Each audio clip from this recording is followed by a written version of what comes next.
Come on. Come on.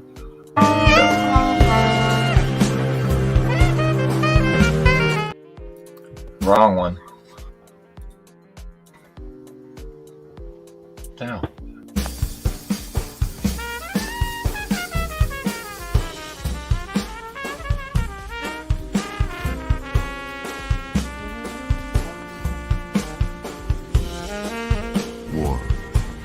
War never changes. When atomic fire consumed the Earth, those who survived did so in great underground vaults. When they opened, their inhabitants set out across the ruins of the old world to build a new society.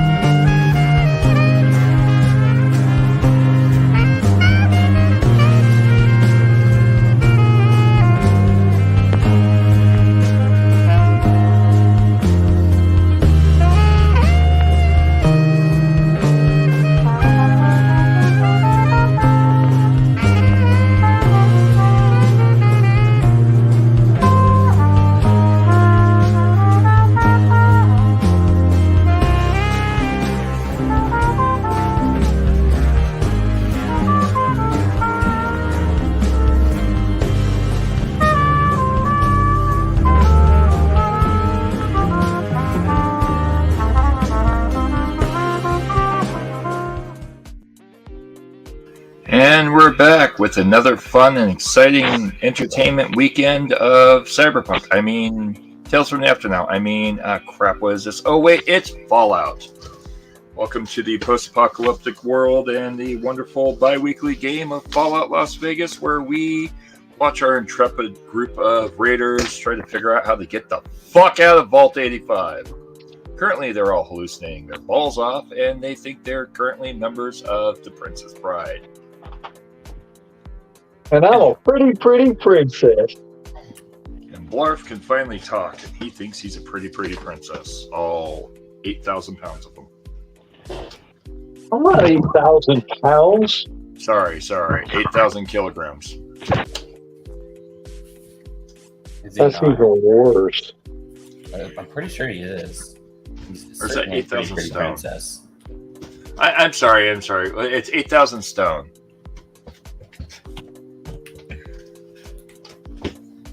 I don't like you. I'm the GM. You're not supposed to like me. No, I think we're missing people. Depends on the GM style, but sure. You got disconnected? Yeah. Okay.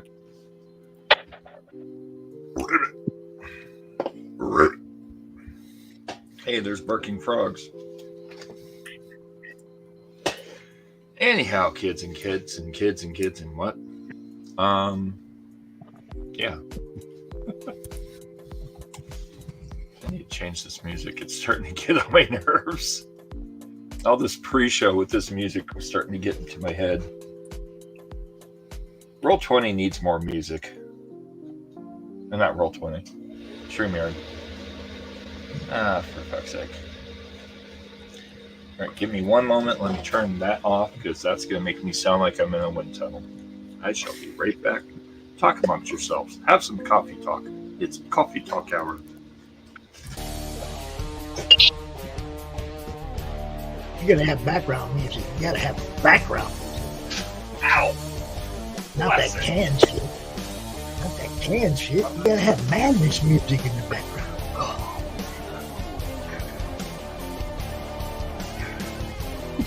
Why is this on the floor? Make you ask questions. Aggravate you. On this week's episode of Things Not to Step On. A Lego brick? Ow, fuck. That hurt my foot. Alright. Turned off the heater, and the heater hasn't turned off. Maybe I need to...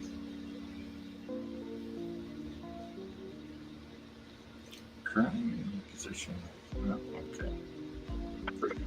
So Ogre will join us shortly. Ogre is trying to find his helmet. His helmet is long gone.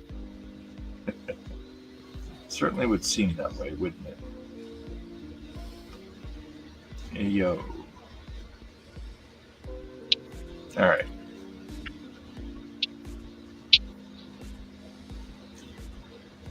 I'm trying to find the right good music to start this show off. How about this? How about some poppy dance?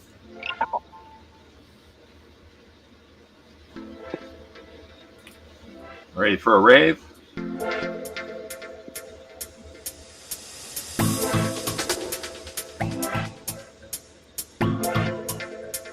All right. Anyhow, so when we left our intrepid players of craziness, Royal Kyle, who strangely thought he was Dread Pirate Roberta 637 or 685 or 695, was going to run off into the rest of the village and unlock the things that had come up in his radar as being unlockable.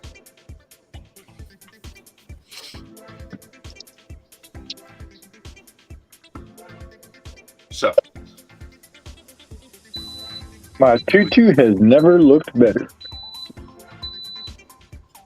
oh, hey, why are you Now, not the shooting last it? I remember is a whole bunch of stuff, a whole bunch of things unlocked in this area. Yep. There were Whole bunch of 36 things. things. Yeah. 36 things all clicked unlock in this area. So the Dread Pirate went on a looting spree, Yes, he did. and I'm trying to find stuff. So I've forgotten all about what my major mission was, which was following that robot. Because I'm a pirate now, and I'm looking for booty. I mean, loot.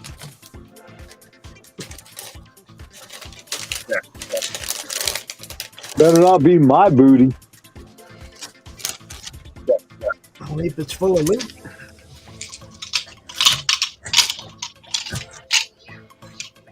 Check. Can I'll you hear lose me? my. I have lube. That's the pirate's booty, or the robot's booty anyway. No.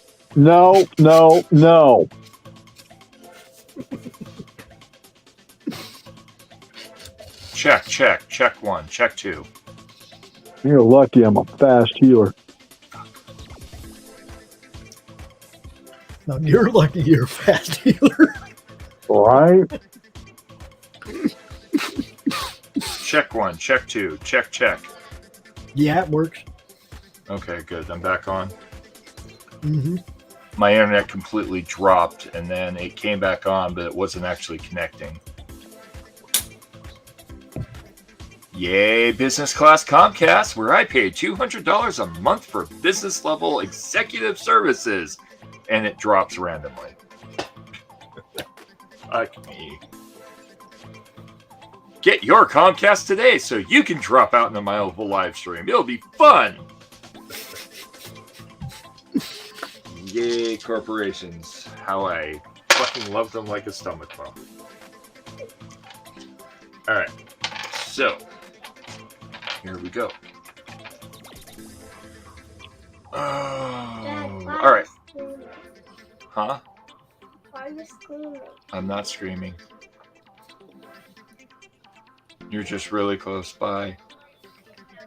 Anyhow. Are we ready to go off and open up those doors?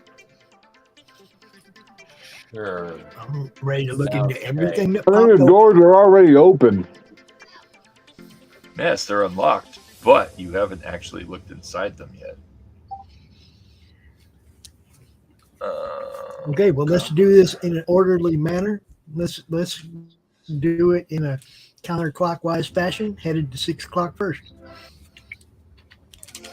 So you're gonna open the southern You go down here. building below you. Gotcha. Down here. All right. Yep. So the building below you, if it's, why is this not letting me? Yay, technical difficulties. God. What would a stream be without one? Right? Wait, okay. Come on. So this is not moving. Yay! Hooray! Okay, so below you, in front of you, is 2 doors. One on the left, one on the right. Both doors are exactly identically closed. Which one would you like to open? The one in front of me. The one in front. Whichever one tells the truth. Wrong fantasy world. Well, actually, no. Right fantasy world. Wrong shared hallucination. Thank you. All right. So, do you kick open the door? Do you open it gingerly? What do you do? You just open it up and walk in. All right. Raul Kyle just opens the door and walks in. Mm-hmm. I will need you to make a check for me. You're going to make a perception check. Plus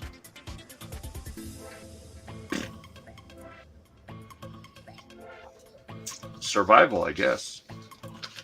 Keep thinking that there's no spot check in this game. All right, I'll be right back. But will you bear a front? Don't know yet. All right. I got 2 on survival and 6 on perception. All right.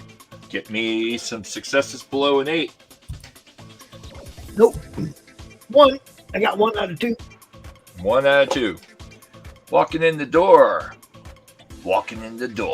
you find directly in front of you a crazed madman who is standing in the corner, bouncing his head against the wall, I know. talking about football and the balls of my heads and the balls of my heads and the bounce and the bounce and the balls of my heads, bounce my head and balls of my heads, bounce, bounce, bounce, bounce, balls of my head. What would you like to do? Dad, I'm sweating. That's good. Blarf, ogre. Why are we calling my name when I said I would be right back? Actually, no, robot. Robot, Hey, come here. Hey, yeah! Come on in here with me. Robot comes into the room with you. You fucking invent that robot a friggin' voice box. Hey, yeah! What would you like to do? Hey, yo, crazy dude. Balls in my head. Balls in my head. Yes. Do you have balls for my head? Yes, yes, please. No, but there's some out there in the courtyard. No. It's the one, but not the one. It's the only one I know about. Those are not the ones. I need the one. You are not the one. I need the one. All right, I'm just gonna ignore dude and trip on over into the next room. All right. You wander into the next I came in room. here looking for loot, not for goofy people. Right. And make a perception check. Episode 2. 2 roll 20s for perception. Yep. Well, basically There's- a spot check. There's success All right. and a not success. How not is not the success. I had a 6 and a 17. Okay, so you didn't My get a perception 20. is That's the 6. important thing. My perception is 6. So All right. So, in the spot, you discover a... What do you discover? You discover a weird guy standing in the corner, looking at you, kind of shifty-eyed, saying, "My precious. These are my precious. You're here for my precious, aren't you? yes, I I can am. tell. I can smell it on you. My precious little brownstones. You want my brownstones, don't you? I don't know. What's a brownstone? They're my brownstones. You can't have my brownstones." Now I'm a little worried. What would you like Robot. to do? Hey, Take the brownstones. Hey, yeah! Robot comes walking in and jumps on the guy and pins him to the ground and grabs his brownstones out of his hands and then pushes him out through the wall.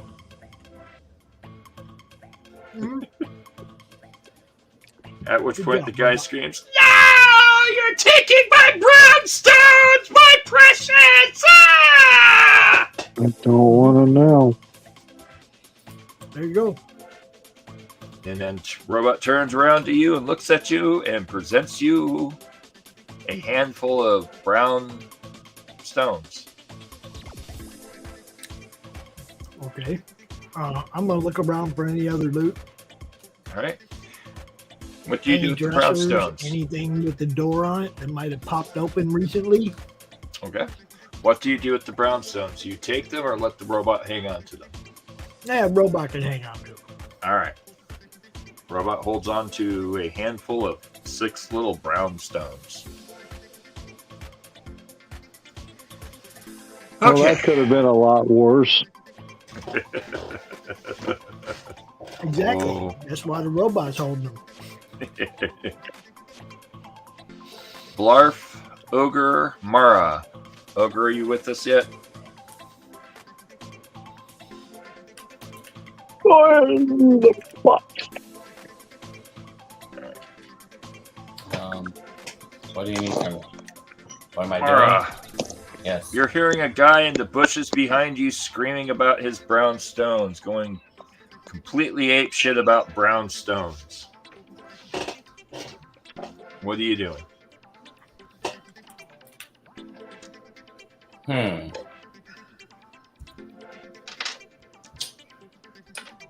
What indeed? I would like to hide. Roll it. Yeah. Sneak plus agility. Become the ghost. Become the ghost of Christmas past. Stop hurting me where my brain used to be.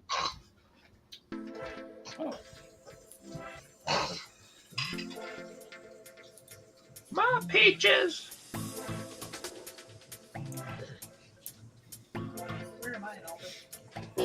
One You will be success, joining us shortly. 2 success. 1 ring-a-ding, 2 ring-a-ding. All right, 2 successes. You become like the wind and disappear. All right, Okay, what would you like to got do? my dice. You got your dice? I would like to appear behind the guy looking for the brown stones. All right. Well, You not appear appear, be- but get behind him. You get behind the guy, freaking out about his brownstones. He's on the ground, rolling around in the dirt. He's scraggly, looks kind of ghouled and methed out, and really missing a lot of teeth. Eyes sunken in, screaming on about his precious and his brownstones, and they stole his brownstones. And how dare they take his brownstones? They were his brownstones. Is he missing his right hand? No. He looks Not like he's one. been roughed up by something, though. Like something must have beat the shit out of him. And pushed him through a wall.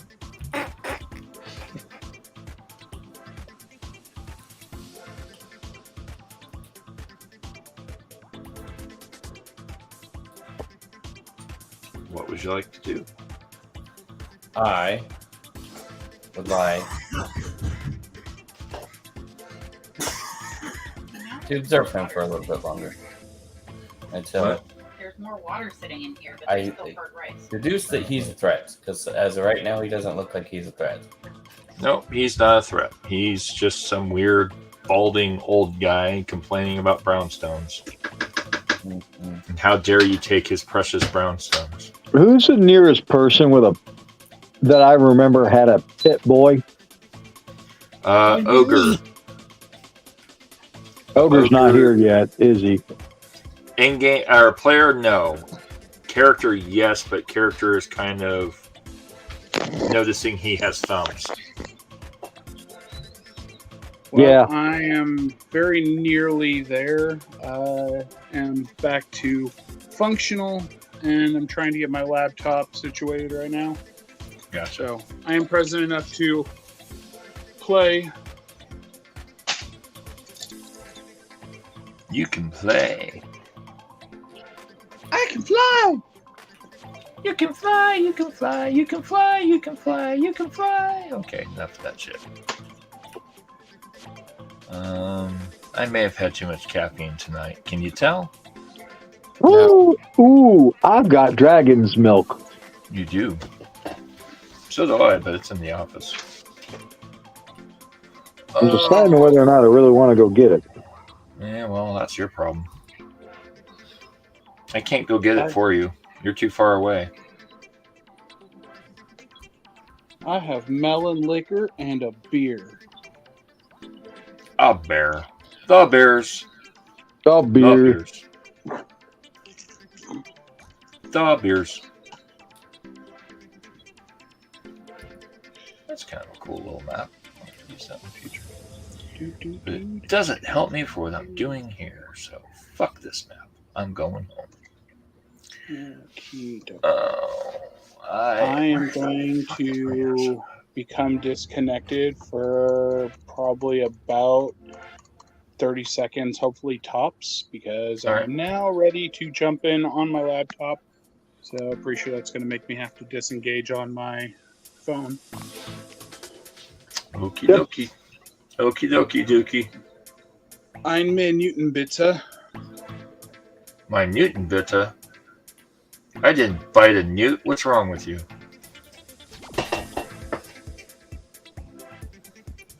That's a lot of NPCs. I really need to organize my thing from Sing Sing.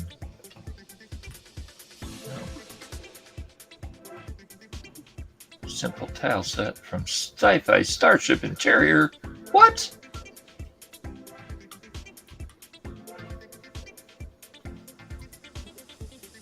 Alright, so that might have what I'm looking for if I can just scroll down. Hey, that does. Alright, so Pops, I need you to roll for me a Perception plus Survival, or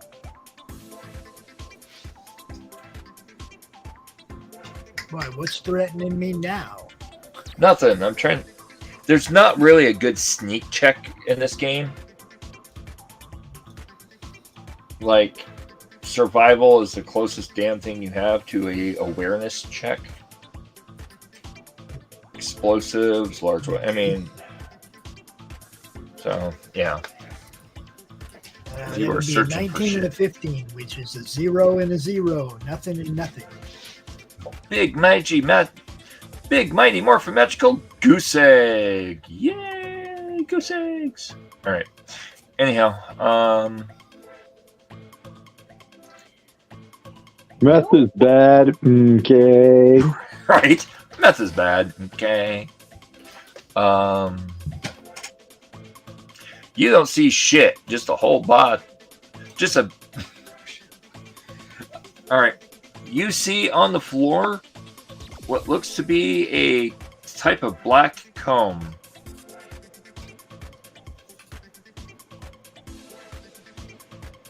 Comb. Yep, it's a comb. Like comb your hair comb. Kinda, yeah. It's kind of small, kind of square, jet black. All these connect. All these All right, connected. well, we're just going to go ahead and, That's connected to your tablet. pick that up and Look at it. comb the desert. Damn it, exactly. For some reason, holding this in your hand, you feel like you haven't found shit yet, and you're starting to wonder about it.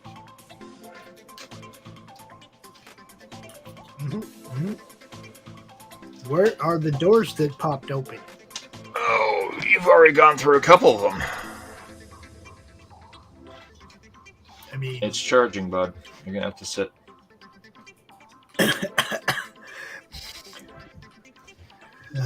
This room. That room. That's the Nothing room in where there. the guy with the stones was at. Right. But there's nothing else in there. You didn't score high enough. Ah. The problem is there's stuff, you just didn't see it. Your perception was way too low. You needed at least Hey, one. where's Ogre? Ogre's staring at his thumbs. Damn it. He's right outside See, the door you're from you. forgetting, I mean, I understand the perception check and all that, but you're forgetting the whole premise of coming in here was looking for boxes and or things that popped open. Yes, That you're would right. mean cabinets Mhm. open, right? I'm You're not right. going to miss that standing in the room. No. That's You needed why at least I one came in success. here. I get it. You needed at least one success. You didn't score the success. Therefore, you didn't see it.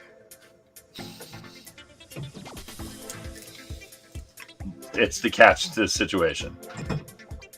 Yes, you You're see also cabinets. tripping balls. Exactly.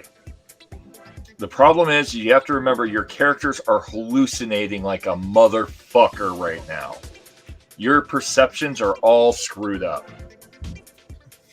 So you're not really going to be fully cognizant of, hey, there's a cabinet door standing in front of me. If our perception is that screwed up, then a 19 should be a win. Well, yeah, but we're not going there because that'll just make things even more of a headache. So the basis right now is that you have to be aware of what's going on around you, but you're also having difficulty understanding what's going on around you. Ooh, that's a.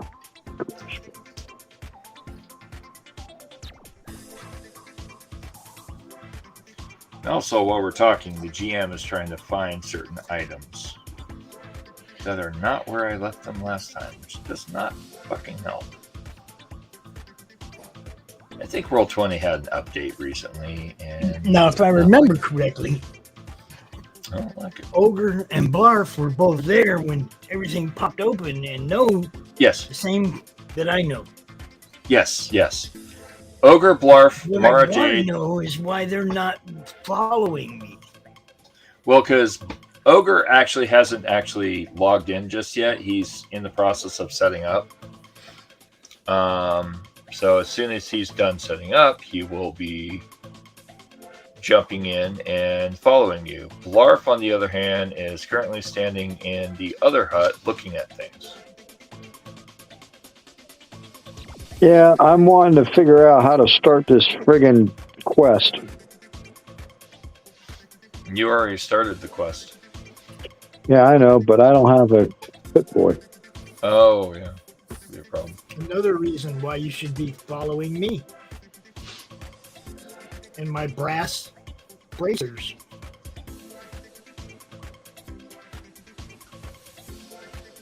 Remember, our Pit Boys turned into bracers.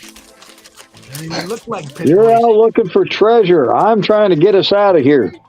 No, Damn you missed pirate. what I said. Our Pit Boys, the appearance of them turned into gold bracers on our wrists. They don't even look like Pit Boys anymore, remember?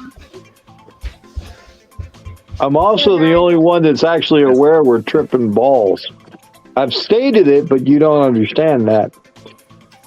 I have a lot of problems trying to sort reality from the fantasy, but I'm aware that that's what's happening.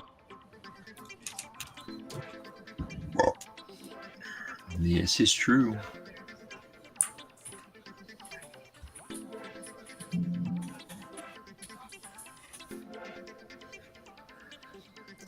Sorry, I'm looking at something. Don't mind the GM being in the distance here. All right, so, Barf. Yeah.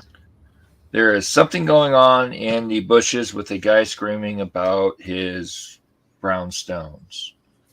While Kyle has wandered off into the business near where the guy with the brown stones is freaking the fuck out. Buford is standing off to the side with him. They are searching a house for treasure. What would you Hey, like to do? guys. Look at your wrists. It'll point you where the treasure is.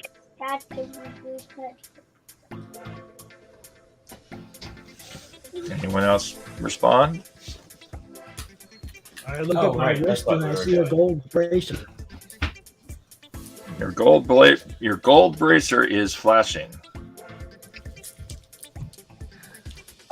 While keeping an eye on brown stone guy, I make my way toward the blinking light.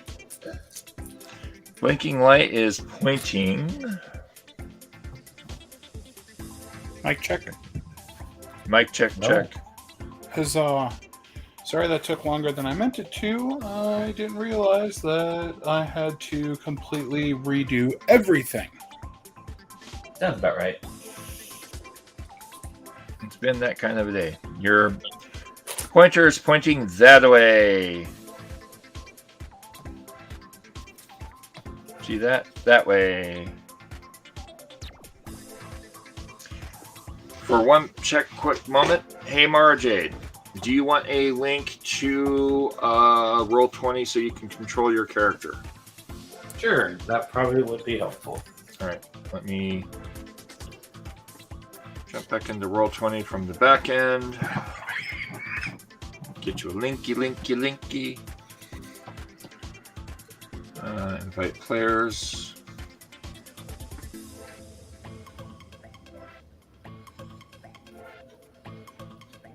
Looking at the thing. Actually, I'll just copy that link. That'll be a beat. Copy the link. Hopefully I don't lose all of you when I jump into Fakebook.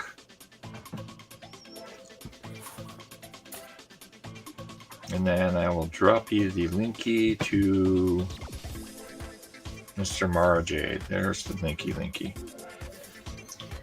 And that will allow you to... We're already lost.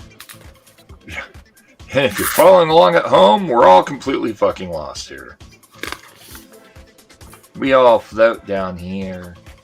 I am never going into another one of these vaults.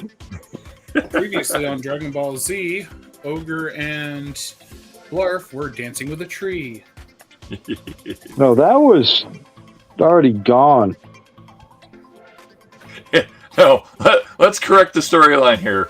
You're all completely gone. You guys are fucking high. You think? Yeah. Oh, I know. Cleopatra, Jonah. Oh, hey, Arc. Cyan. All right, so Cyan. Hey, by the way, Cyan.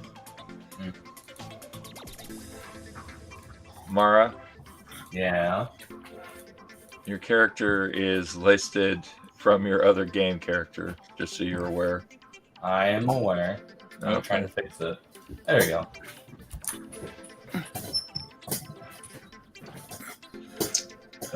Represents. There we go.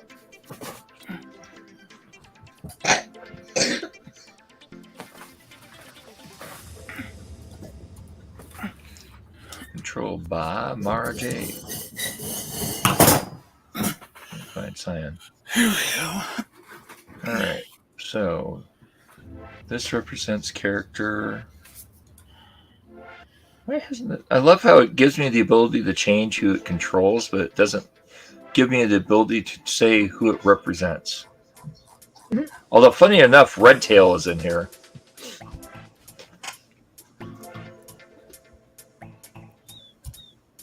Oh, this fucking thing. This thing again. Alright. Siu. Checking GM notes. Checking lighting notes. Checking toggle. Toggle. Boggle. Toggle. Alright, there you go. Now you should have control over your character. Give it a test. Move it to the left, move it to the right, dance a little jig, and wiggle tonight.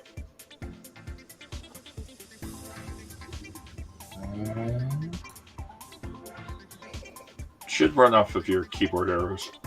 Yep, I'm looking for my character in general. Oh. Oh, there it is. Yeah, you're the blue character. Oh. And you said it was where? Which direction was my? Oh, yeah. Do me a quick check to see if you can control your character. Just move it left and right.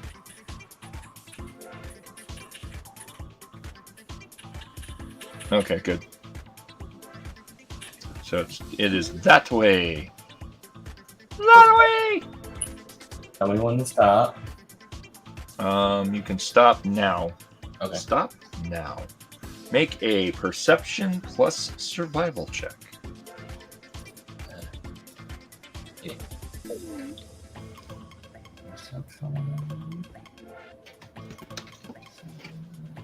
You unplugged. How dare you unplug? Here. Grab it! Grab it! Grab it! Grab it! Ooh, What the hell are you talking about? what's this? I'm talking to my kid. He keeps unplugging his tablet. Hold on, kid. Hey, how about you go late? Give me a minute. I'm gonna mic myself. I'm gonna mute myself. I shall be back. Talk about yourself. Coffee talk. Talk about ourselves.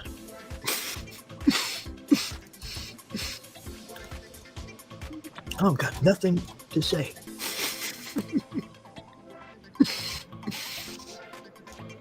You know what I do when I I got could nothing keep talking to say? about old dead McDonald's, but you know.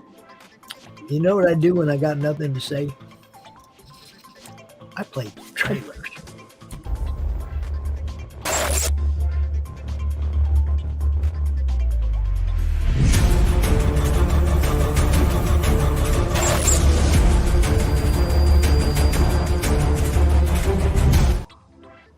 It just froze. It didn't do nothing. StreamYard's wigging out.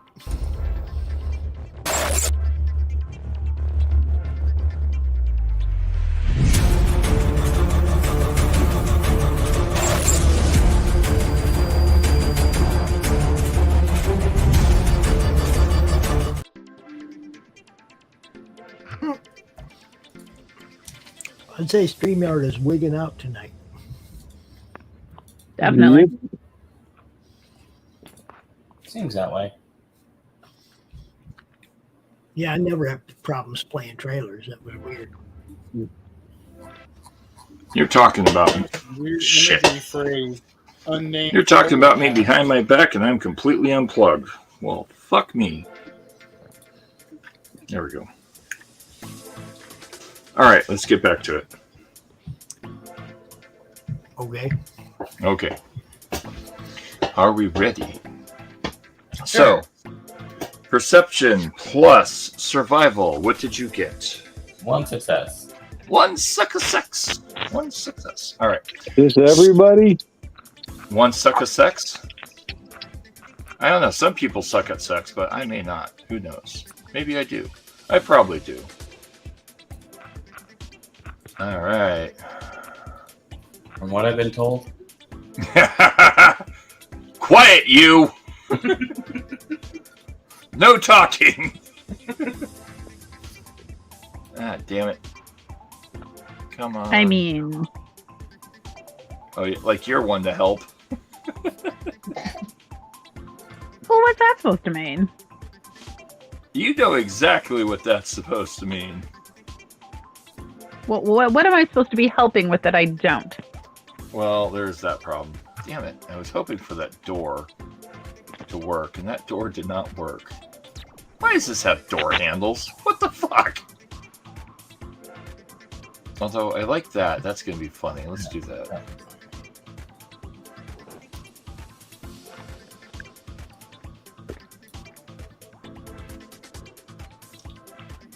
Oh, I give up. All right. So, right in front of you, over here,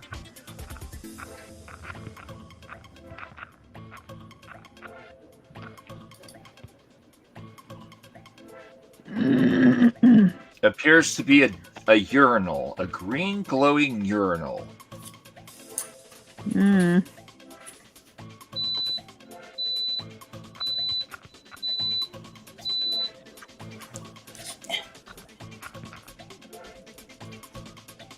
trying to get these door icons. Oh, wait, actually. And then it turns into a door because, damn it, the game finally gave me a door. Fuck, and the door's not in the right spot. Fucking hell. Did I just mention that I don't like Roll20? Ad nauseum. Yeah. But yet, I still use it. So what does that say about me?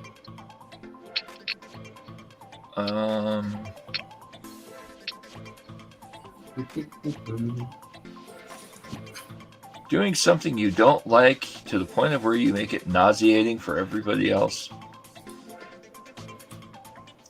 That's always breathing? Huh? So breathing. Yeah, pretty much. Hey, this door is lit like the rest of my players. Hey now.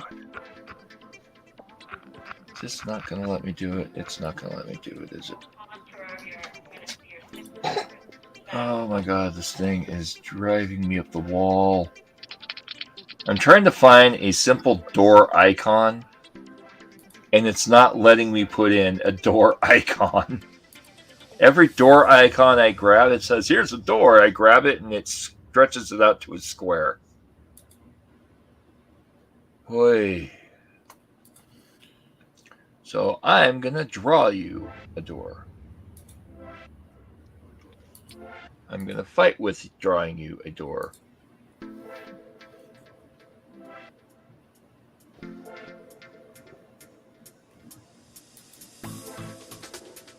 There we go. Delete you. You are a door. You are a pain in my ass. Go there. You. Yes, you. Go there, Sonny. Alright, so, right in front of you, you see a door. It is seemingly closed. Maybe it's unlocked, you don't know. You also see a couple other doors around you, and that's it. What would you like to do? I know the door's unlocked. I know all the doors are unlocked. Very true, but you were not with Mara Jade. I would like, still hiding, I would like to go up to said door. Okay. And is there like a keyhole or something? There is. I'd like to look through the keyhole. Alright, you look through the keyhole. Make a perception plus survival check. Welcome back to our crazy little group of crazy people.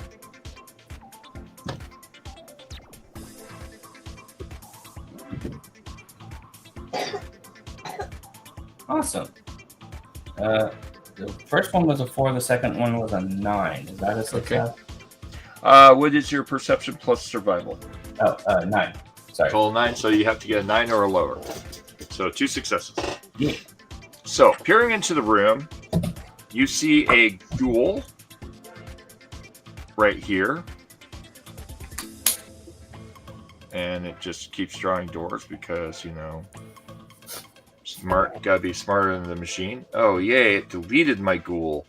How fucking cool was that? Okay. Come on. Erase, You can do this. Erase the damn thing. Alright, we're going to go this way. So you see a ghoul. And you see another ghoul. And you see a guy just... Oh, come on. You see a guy standing off to the side. Whoops. Come here. And the ghouls are kind of just wandering around, moseying about. The guy is standing by the back door. The back door is wide open, by the way. He's quietly trying to sneak past the 2 ghouls. What would you like to do?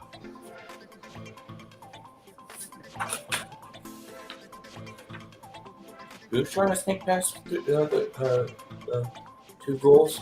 Alright, so, someone you have not seen before, Mm-hmm. who is located here, Mm-hmm. is trying to sneak past 2 ghouls. Let's go with a bomb. Ghoul number 1 is here. Ghoul number 2 is here. And person sneaking past them is here.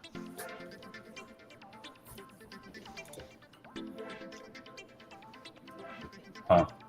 What would you like to do?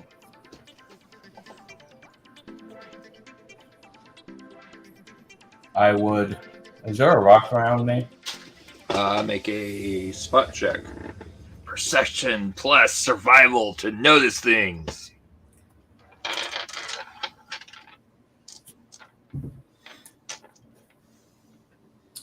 Dope. Natural 1. Sweet. 2 successes. Dope. Natural 1. 2 successes. 3 successes. I don't know. Blorf.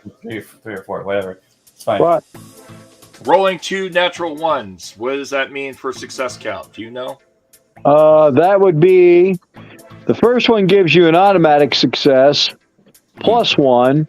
Then the other one is going to give you 2 successes.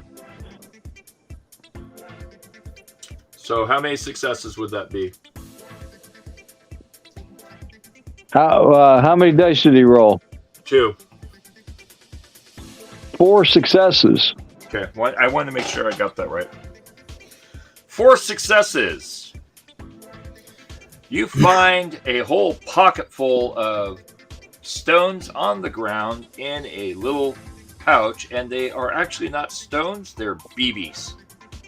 Little metal ball bearings. Huh. A whole pouch full of them.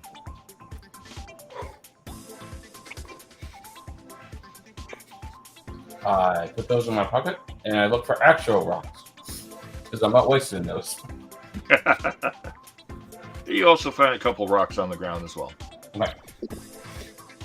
Do we remember what our group roll count was at? I want to say it was 5, which means 5. we're at 6 now. Yeah, you're definitely at 6. So, I'm going to slightly open the door, Okay. and then I'm going to take a rock and throw it at the guy that I don't know who it is. So you're going to throw it at the guy trying to sneak? Uh-huh. All right. Throwing plus agility.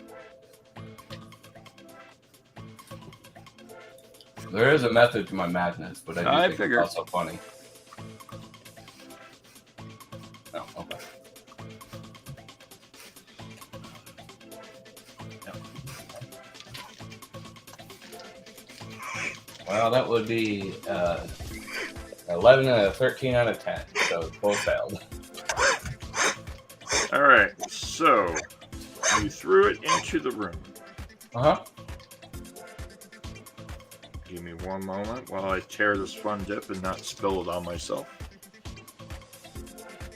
Did I miss something, or I thought that he was looking through the keyhole? He opened the door. Oh, okay. Darn, I didn't make him roll for it because I was just so eager to hear what trying to throw a rock through a closed door would do with 2 fails. Well, he didn't fail. Did you get a 19 or a 20? No. Okay, so you just missed. Mm-hmm. All right, give me 1 second. I don't know how I missed it down, but sure. Well, you were aiming at the guy Yeah. opposite of you, so you didn't hit the guy. You went somewhere else. Yeah. All right. So you throw a stone into the room, and it makes a huge crash sound over here. Ghoul number 1 turns around and runs towards it, and is now searching through the pile. Ghoul number 2 drops my dice. Ghoul number 2 notices you. Or well, notices that the door is open and wanders near you. Okay. I'm going to leave the door cracked, but I am going to stand on the hinge side, so when the door opens, I'm still behind the door. All right, so that would be over here. Yeah. All right. Now, Blarf, what are you doing? So you said a ghoul starting to come towards somebody? Yep, Mara. I'm going to intercept. Well, problem is that you're inside the hut still. You haven't come out of the hut. I asked you what you were doing in there. I'm coming out of the hut then. You coming out? You gonna join the rest of us? Yep. All right. Come out of the hut. Now you have to make for me. Actually, Ogre, Yes. are you available to start playing? Yes. Okay. I'm You- sorry I failed to make that clear. No, that's fine. That's fine. You and Blarf are standing next to the hut. You can hear two sets of commotions. I need you to both make for me a perception plus survival check. Oh boy. 9. Make us have to determine if we realize we're standing next to none other than Pizza the Hut. I'm oblivious. 11 and a 13. All right.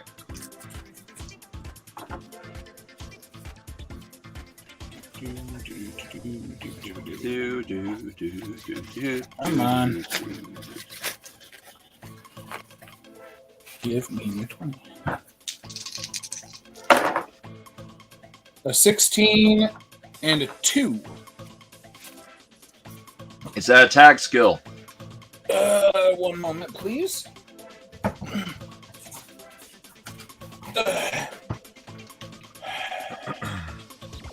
I'm rolling what in the who now?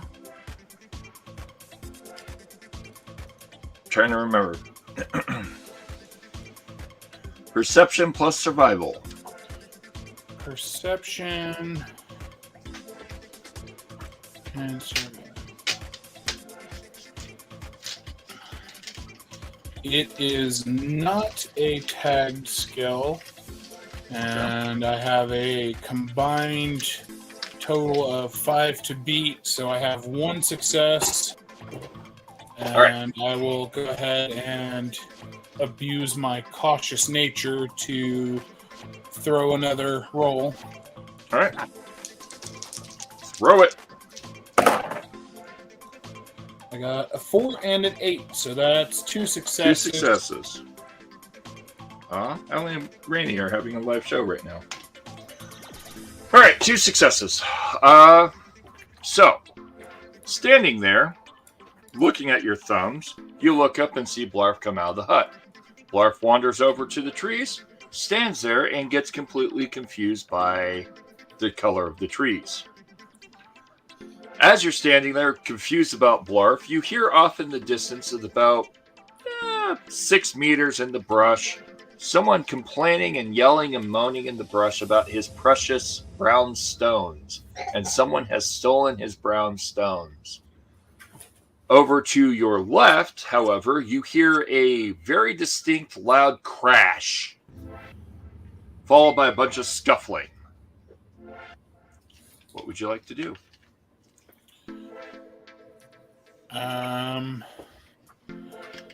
I will investigate the fracas to my left. Okay. You come wandering around the building, and there is a door in front of you that is slightly cracked open. Blarf, Ogre has walked past you and is heading towards a small shack. Do you wish to follow or continue to stare at the trees? I'm going to follow him, seeing he knows what he's doing. All right. You both come up upon a shack with clear movement going on inside the shack. You can see kind of movement through the windows, and something's moving around inside, and there seems to be a scuffling sound. You can also see the door to the shack is slightly open, Both of you make a perception plus survival check for me, please. Difficulty 2. Sorry, difficulty 3. I got a 2 and a 5 with 5 to beat, so 1 success and 1 tie. How does the tie roll? Tie is always to your side. Okay, so I got 2 successes. I got to spend a point. Okay. No. I rolled a 2 and that was it. 8 and 17 don't. Well, no, I have 2 successes. Okay. Something in the shadows next to the door is crouched, but you can't quite make out what it is. And it's very well camouflaged. It's almost blending in. It's very difficult to focus on what you're looking at. I'm going to reach out and try and grab it. All right. Make a athletics. Yeah, I was going to say athletics plus strength or athletics plus agility. Difficulty 3. And that's only because you can't quite see what you're grabbing. Okay. All right. That's going to be 12 plus 4 is 16. Spend 1 point.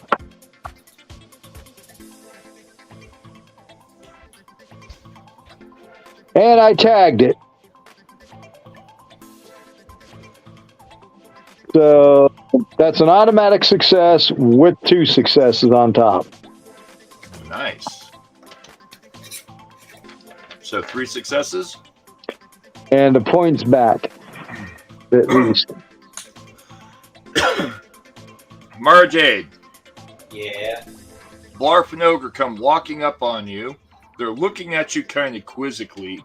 Blarf walks up to about arm's reach and reaches out to grab onto you. What do you do? I bat his hand away and point toward the door. All right, Blarf. The thing bats your hand away as you try to grab onto it. However, it does grab. You manage to grab it, and it uses its other hand and points to the door. Do I recognize now? Nope. He's in full ghost mode. Oh. You have to break a 3 success to recognize him. I did. I tagged it out, which is a full automatic success plus 2 successes. Here's the problem. You tagged it out on the grab, not the perception. You perceived him at a 2. Oh. You needed a 3 to actually recognize him. I'll look over at the door. The door is cracked open.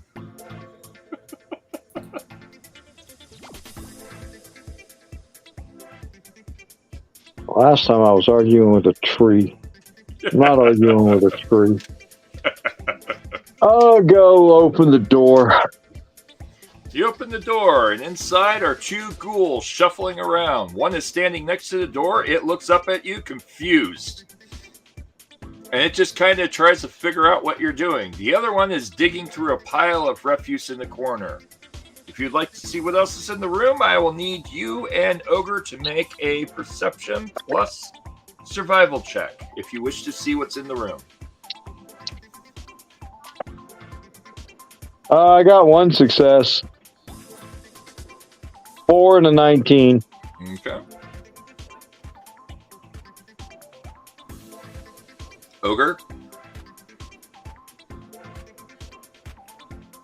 Ogre. Euler.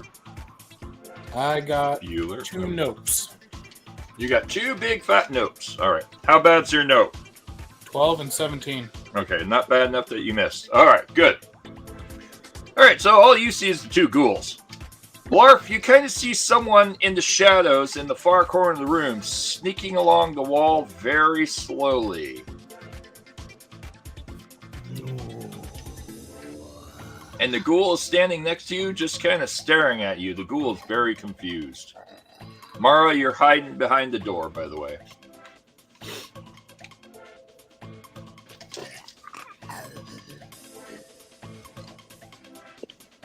All right. I'm going to walk towards the thing sneaking because the ghouls didn't attack me. All right. I'm going to approach the nearest ghoul and extend a hand of friendship, or at least, a gesture of non-hostility, and ask what he knows about the fabled helmet. Okay, give me one moment. Hold on. I see. I'm Trying to figure out what kind of I'm aware you were borrowed. I was borrowed pupils.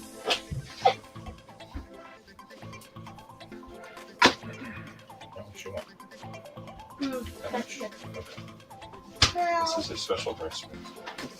Please keep your voice down, okay?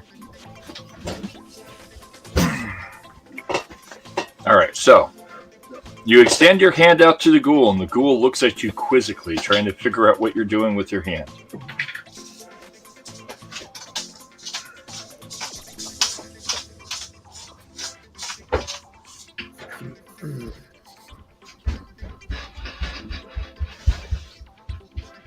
I'll come back to you three in just a moment. Kyle. Yazoo. You hear a bit of a commotion off in the distance, and you're staying in the room. You're not really finding much in this hut. What would you like to do? You want to continue searching? Because the last time I was here, my glowing bracelet was pointing at something, and I don't know what. Yes, your glowing bracelet is actually pointing to the north of you. Okay, is there something in this room to the north of me, or do I got to go? It seems to be pointing much further north than this room. Okay. Yeah, I forgot about the accept quest. Buford, follow me. Yeah. You just follow me, Junior. Now I'm gonna step into this room, and I'm gonna glance over at the dude bumping his head on the wall, and I'm gonna be like, "Bang your head, raise the dead." And if that doesn't do anything for him, I can't help it. No help will drive you mad. He basically just keeps muttering something about balls in a cup and cups in the balls, and you're the one, not the one, but not the one, you're the one, and do you know the one, and where's the one? Yeah, I don't know. I'm out. Buford, you're with me. Hey, yeah.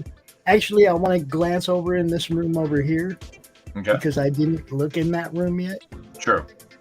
Okay, so we're gonna like. Okay. And, though I guess again the perception and survival, right? Unfortunately, perception plus survival. Because that's a 20. Yeah, I guess I didn't see nothing. You didn't see fuck all. You walk into the room and you wonder where the room went. Yeah, okay. Did you try telling the ball guy that you have big balls? I have big balls. Buford, do you see anything in this place that might be precious metal or jewels? Hey, yeah. We've got the biggest balls of them all. If I can find the thing that Buford's going to pull out. Buford pulls out a book. A book that is not that fucking big. Great. Okay. Well, the book is glowing and has weird numbers on it. Oh yeah, I'm taking that. All right, you take the magic book. Taking the magic book for sure. All right. What would you like to do? I guess we're following the noise, right? But I still gonna want to come back and check all these other huts. I don't know why everybody don't follow me counterclockwise. Well, like I said, but I left. Okay, here I am. I'm rolling up on. You wander over to the rest of the group, and you can see very clearly that Ogre is standing just inside the doorway, reaching his hands out to a ghoul with his finger pointing, and the ghoul's doing the same thing, pointing back at him. It's kind of like a weird, twisted version of the Sistine Chapel. I was thinking the Spider-Man meme. That works. But strangely, the ghoul keeps going, Elliot, ow. Red rum, red rum. And strangely, make a perception plus survival check. Me? Yep. The game? Yep. You just love watching me roll 20s, don't you? I do. You know, I was bad this morning too in the other game. That was horrible. Oh, there's a 2. I'll take that. Okay, a 2 and a 3. Bang bang. Now what? All right. Is that a tag skill, first of all? Survival is not a tag skill, but I did have 2 points in it. Yes. That's fine. So 2 and a 3, that gives you 2 successes. You notice that strangely the ghoul's finger is glowing. That's a little strange. It's glowing kind of radioactive greenish yellow as he reaches out to Ogre, and Ogre's pointing it. There's also a weird kind of shadow just behind the door next to Ogre that's displacing the light. You can't quite tell what you're looking at, but it's kind of standing there hiding. Mm-hmm. Just beyond that is Blarf further in the room. He is sneaking up on a person sneaking. That's strange. There's nothing stranger in the world than seeing a super mutant wearing a tutu trying to creep up on somebody. It's an amazing tutu right now, because I'm a pretty princess. Blarf is a pretty princess. I'm going to tell them. Let's see. What do I want? Buford, do not let the ghoul touch Ogre. Hey, yeah! And the ghoul dives in between. Man, and that glowing finger's freaking me out. Ogre and the ghoul, and steps in the way of Ogre. Now I can't get Buford. Buford goes there. Ogre goes there. There we go. And gets in the way. Ogre, just as you're about to touch the weird little mutant thingy ghoul, Buford dives in between you, and the ghoul touches Buford instead. There's a short circuit of electricity that shocks off of Buford's body and arcs back to the ghoul. What would you like to do? Well, I don't have any Reese's Pieces on me or a phone. So, not really sure. All right. You all right, Ogre? I don't know. I had to save you, buddy. You're about to get zapped by that radioactive ghoulage. Well, I mean, he clearly wasn't trying to kill me. What do you know that glowing finger was going to do to you? Boy, look what it did to that robot.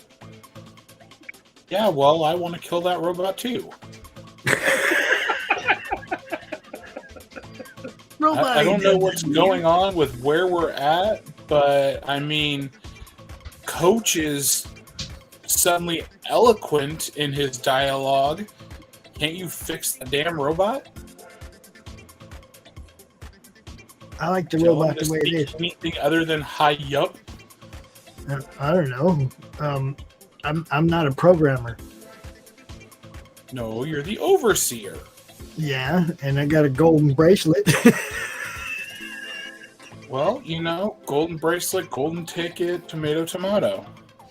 Mm-hmm. Well, help me out with that, Junior. I delegate you to be my Pip-Boy master. You think I am, Frederick? Of Hollywood? No, that's the other guy in the tutu.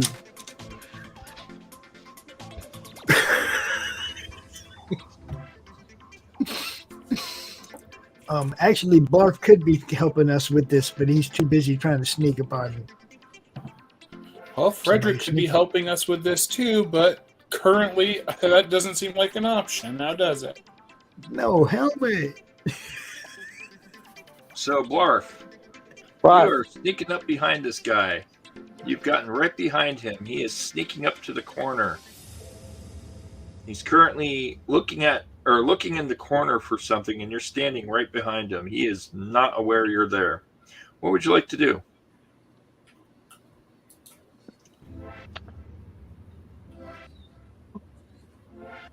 grab him. All right. Make a grapple check. That is a strength plus unarmed. Okay. I'm really not trying to hurt him, so I would rather use athletics. You're not trying to go quick. You're mainly just trying to be able to catch Not to mention, I also have surprise. him. And this is a surprise. Surprise! Butt sex. I know what athletics is.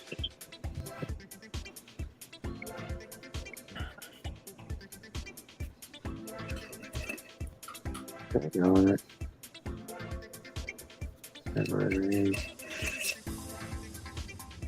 Hoocha, hoocha, hoocha. Butt sex. 15. All right. How many successes did you get? 1. One success. Ah. All right. I rolled a 19.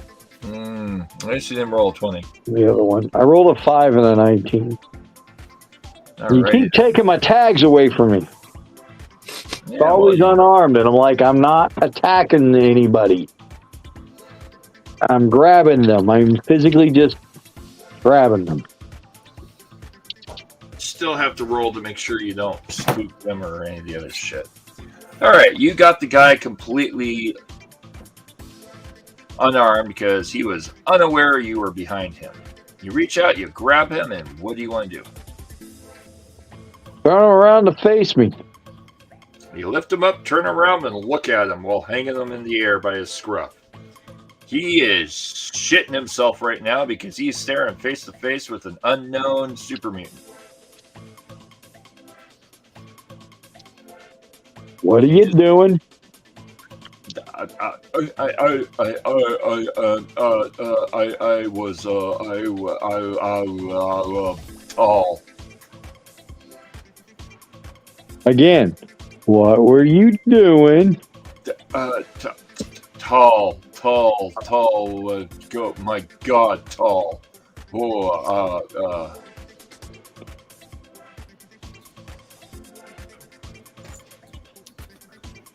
Bring him out here. Do what? Bring him out here. Okay. I'm bringing him out. All right. That's good. A distraction. Pay attention to that. Meanwhile, I'm going to go check on my potential new friend. Which one? The ghoul. The ghoul? Don't let him touch you. You're distracted. There's a completely adequate distraction going on. But I'm immune to him. The robot was given an order not to let him touch you. So, Yep. you know. And yeah, the robot, every time you try to get close to the guy, the robot is just standing in the way. Was the robot somehow completely unaffected by the electrical episode? Yep. Every time Now, the robot... If I thought you were safe, Ogre, I wouldn't be doing this. I'm just trying to make sure you don't get zapped. I don't know what it would do to your power armor. How much would you say the robot weighs? You don't know. How big would you say the robot is? It's about It's not big at all. 4.5 feet tall. So it's a claptrap. Kind of, but no. Yeah, I'm gonna grab him by the head, like palming a basketball with one hand. All right. Pick him up and just move him out of my way. All right. You'll need to make a strength plus unarmed. Unarmed tag skill plus strength plus the bonus 2 strength from my power armor, which is plus 3, so 16. All right. Roll it. Got a 5 and a 13. 5 and a 13. How many successes? Huh? How many successes? Both. All right.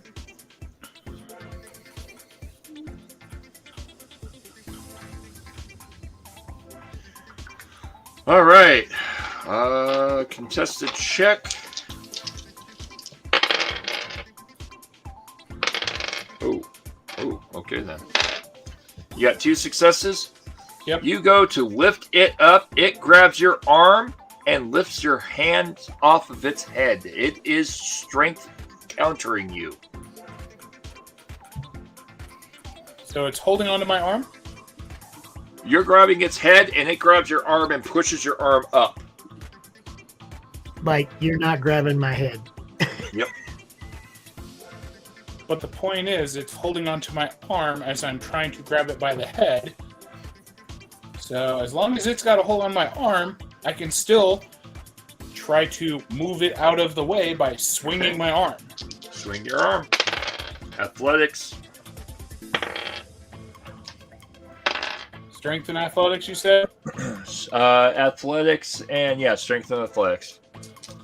So 16 to beat again, and that is a tagged skill. I got a 1. Number 1? I got a critical success. All right, so 2 successes. It lets go. So as you go to swing it out of your way, it lets go, and your arm goes wild into the air and slams into a joist holding up part of the ceiling and takes out the joist. Well, that's not fair. I didn't roll a 20. You didn't, but he rolled 3 successes countering you.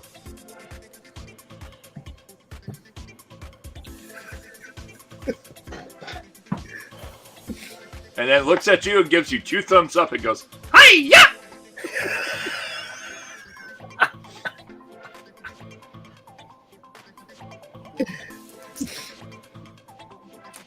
Man, You trying to move the robot?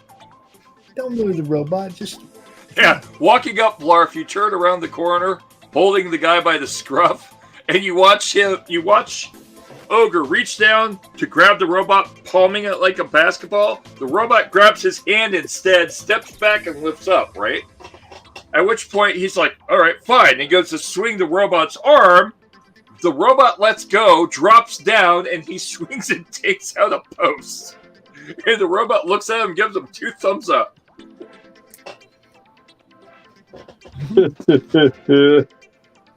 That's fucked. Good job! look, Ogre, look, son. If you were able to take the robot out, you'd be my bodyguard, dude. Right.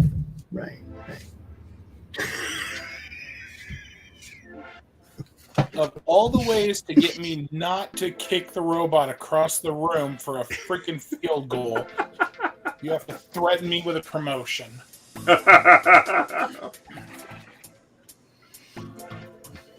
What would we like to do? The ghoul just keeps poking the robot while this is going on. Ow. Oh. And there's little sparks of electricity, and the robot just does not seem to fucking care. He'll run out of juice soon, and then I'll let you play with him, Ogre. I'll do that. Ow. Ow. Agility and athletics would probably be what would go on if I did that. What the hell? I'm gonna see if I can't break ankles. Alright, what you doing? I'm gonna fake and run. Are you gonna train wreck into the Buford? No, I'm gonna see if I can't make him think I'm gonna go one way, and when he goes to counter, I'm gonna go the other way. Try to get around him. Alright. Roll it. Athletics plus agility. Called it.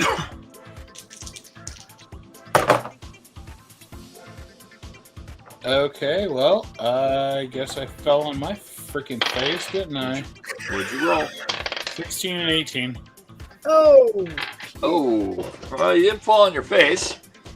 You go to fake left, like you're trying to do a football thing, and the The robot just looks at you, steps in towards you, and pushes you back.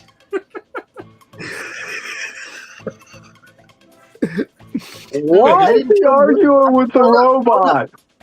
Hold up. I have to clarify. I did not tell the robot to do anything to Ogre. I told the robot to not let the ghoul touch Ogre.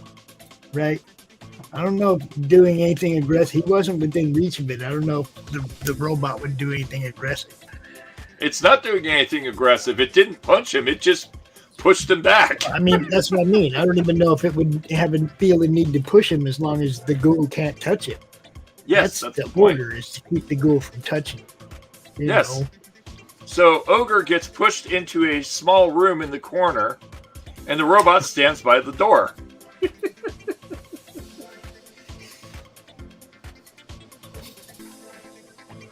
And then turns around and looks at the ghoul and goes, "Hey, yeah!" Thumbs up.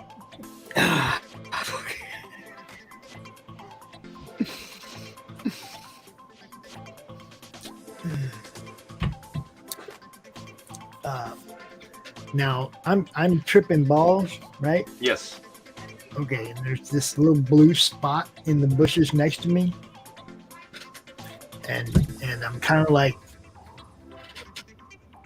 I don't know what you are, but you ain't fucked with this whole time, so I think you're on our side. I'm going in the building. You can come with if you want. So, Mara? Yep. Pops. Rail Kyle looks at you, goes, "I don't know what the fuck you are, but you ain't fucked with us, so you can come with us if you want," and just walks in the door. Yeah, what would you like to do?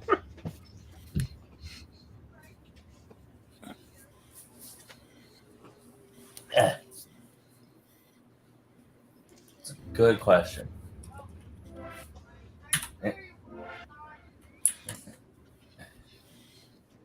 Oh, right. On the character. You're walking away? Oh, you go inside? Yeah. Oh, you came in through the back door? Uh-huh. All right. So you come in through the back door, and Blarf is standing in front of you, holding a guy by the scruff. With his right hand, he's holding a guy up by the scruff, showing him to the rest of the room. On the left side of him is another ghoul that's currently digging through the trash pile.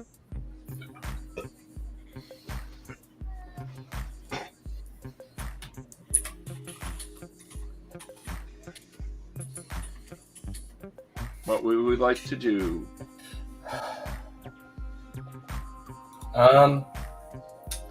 I would like to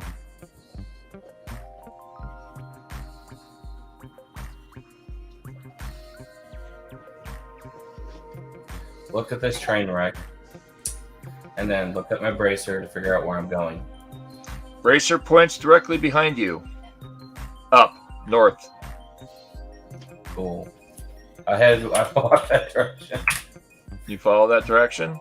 Uh-huh. All right. As you head further north, you go into a pathway. There's a lot of jungle and just a lot of shrubbery. Man, I'm searching all these buildings before I go that way. I got that same message. And you come to the north area, and there are 4 members of your party just sitting around a fire. They're all kind of just staring at the fire, lost and confused. Nothing is aware to them. They don't have any comprehension that you're even there. All they can see in front of them is this fire. And the fire glows in front of them, and they just stare in a trance at the fire. Don't look at the fire. What would you like to do? Look into the light.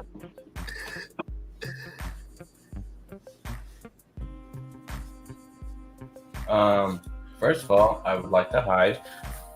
You're still hidden. Okay. We haven't changed scenes yet. Okay.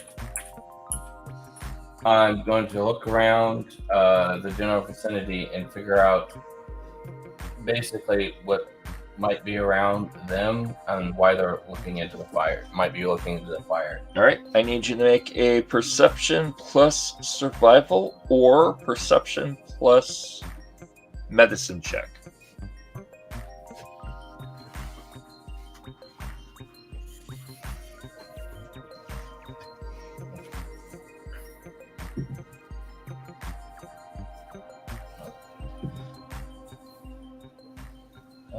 One success. One success. Well, you're not really seeing a lot. It's just a bunch of basically towers. These two towers are just standing side by side behind them. And the two towers just seem to be made of wooden structures, like, they're lookout towers, but there's two of them on opposite sides. The thing you do notice is that the road forks here, and it goes in three other directions than the one you came from. One to the left, one to the right, and one further north. They're sitting a little bit further north, but nothing else seems to be really catching their attention except this very unusual fire.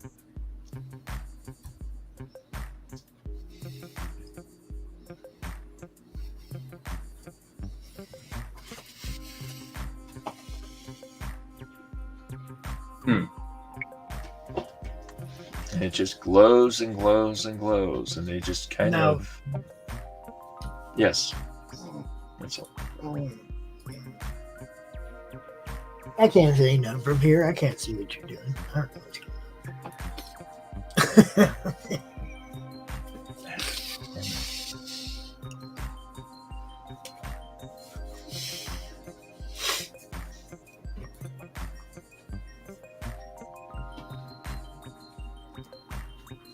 There we go.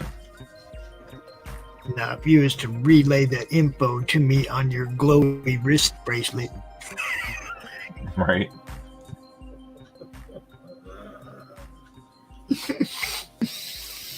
then I could ask Blarf to show me what it was. This is true. Mm-hmm.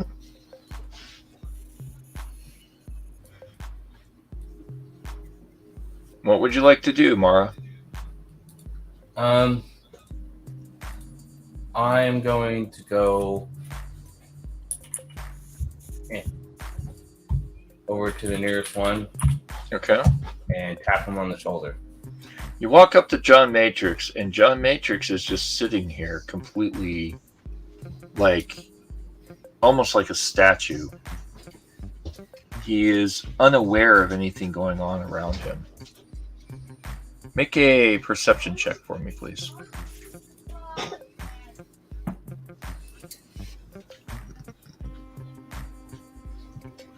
Perception plus, let's go with science. Perception plus science.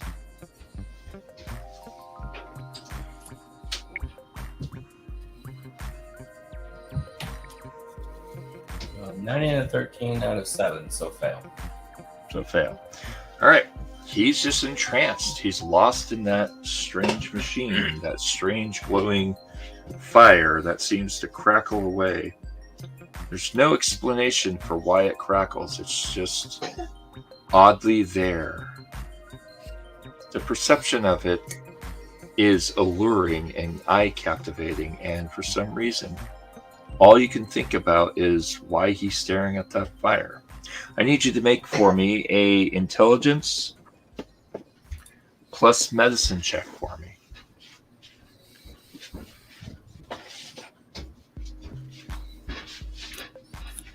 Shit's gonna catch your ass too. I told you don't look into the fire.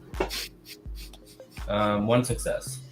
1 success. The fire is captivating. It's very strangely illuminating. It glows, and something about it keeps swirling in front of your eyes. There's a mechanical glow in that fire. It pulsates and rhythmically seems to have this sequential flashing that you're staring at. What would you like to do? look away because that seems bad. Make a.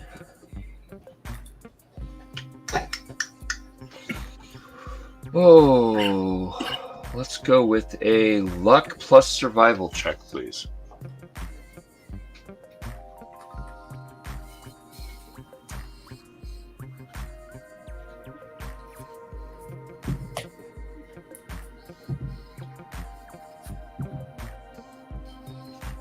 One success. One success. It's extremely difficult to pull your attention off of it. You fight and fight and fight, and you can barely keep it off of your eyes. It sits in the corner of your eye, and it's almost like the most brightest, shining, twinkling thing there to catch your eye. You're able to barely keep your gaze away from it, and you look over at John Matrix, who is just glass-eyed, staring deeply into it. Your mind pushes you to want to look back, but everything about you tells you that you shouldn't be looking at this. What would you like to do?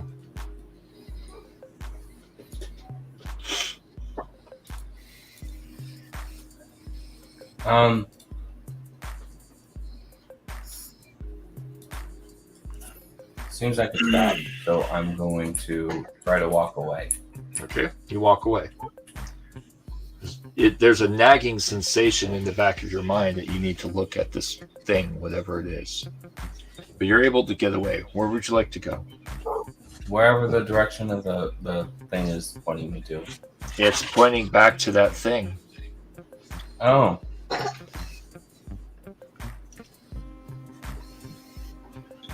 Interesting. I shall go back and rejoin my party then. All right, you go back down to the south. All right. I will get back to you in just a moment while you're coming back to them. Blarf, Ryle Kyle, Ogre. You are standing there and you have a ghoul in the corner that's just kind of digging through things. A ghoul in the opposite room that was pointing at Ogre and stopped doing it. Buford is blocking Ogre into a room, and Blarf is holding a thief by the scruff. What would you three On like his to do? way out the door. Huh? I was headed out of the building. Oh, okay. Well, there's a back door and a front door. And everyone's in the room with you. What do you got, Blarf? I don't know. You talk to it. It was sneaking. Let's see. Who are you? What are you doing in here? The guy just kind of looks at you and goes, I'm still shaking my head because he understands me. He's big. Yeah, He's yeah, big. forget about him. You're talking to me now. Yeah, he's big. He's big, and he's holding me. He's big.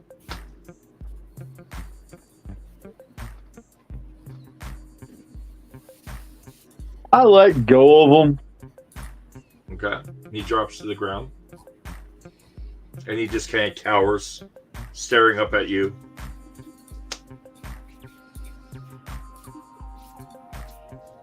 Why Who are you you? sneak? He just kind of we don't get caught, and we're not supposed to be seen. Definitely not supposed to be seen. Well, you got caught. Well, we're just kind of like water, just like water. He kind of rocks back and forth.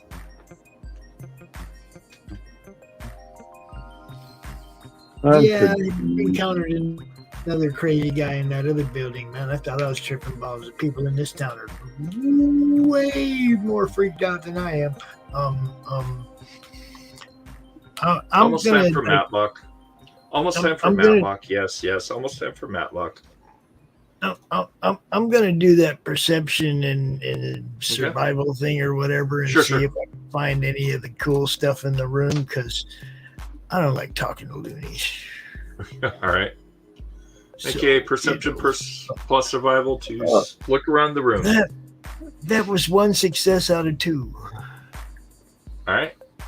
You managed to find a small device in the corner where he was currently sneaking and scrounging around. There seems to be a small box in that corner. Okay. In that small box is a small device.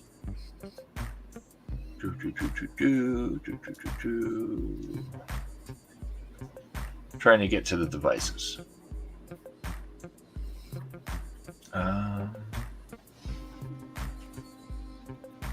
And the device... Where's the device I want?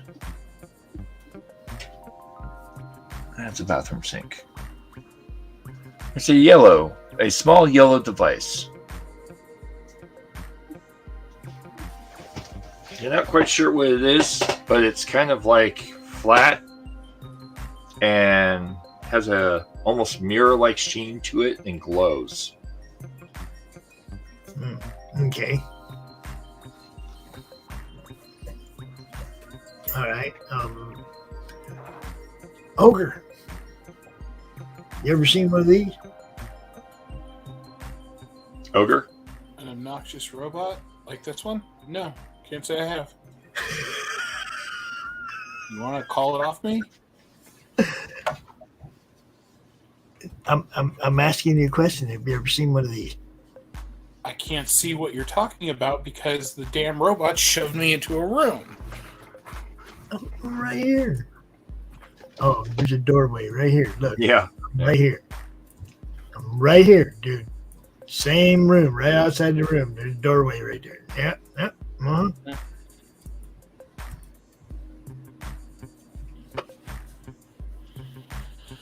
What are we talking? Now, I show you this yellow device. What now? He puts in front of you a yellow square box about roughly the size of a book that's glowing and has strange writing on it. But it has like a mirror sheen to it. Make a intelligence plus science check. You need me to actually roll the dice, or can I just say I didn't win? You can roll the dice. Science and intelligence? Yepers. Well, gee willikers, 2 to beat.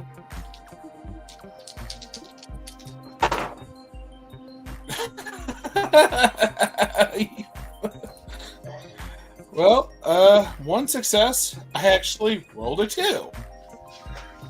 Looking at that device, you've seen those around in the science-y sections of the vault. They're like a tablet. They're like a source of information. You're not really sure how they work, though. Okay. So some kind of data pad or something like that. Okay. Matrix will know if we ever find him. Right.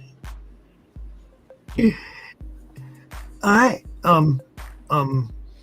Hey, spy dude. Hey, sneaky. It's freaky sneaky over there. You ever seen one of these? Yes. This is definitely time for Wapner. I'm good with numbers. Yes, definitely time for Wapner.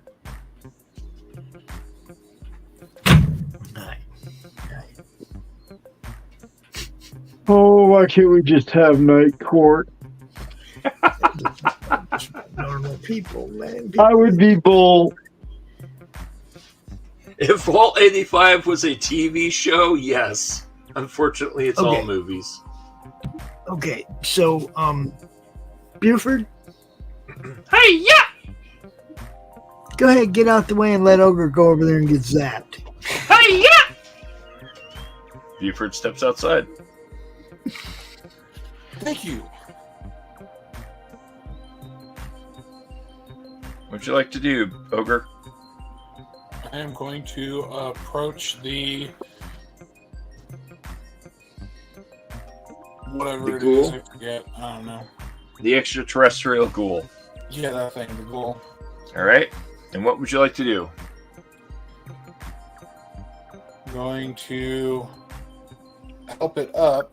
So if I'm remembering correctly, it's still like kind of sprawled on the floor. No, it's actually just sitting there. It's kind of squatting, looking at you. Oh, I thought Nobody it fell touched the over ghoul, when man. the robot got in the way and reverberated the zap back at him. No, the zap electricity like went across the. It reflected off of the robot, but it didn't actually touch the ghoul. It's almost like if you took like a live wire and touched it to something, and it would just cause sparks to shoot off the metal. Gotcha. Nobody hurt your ghoul, man.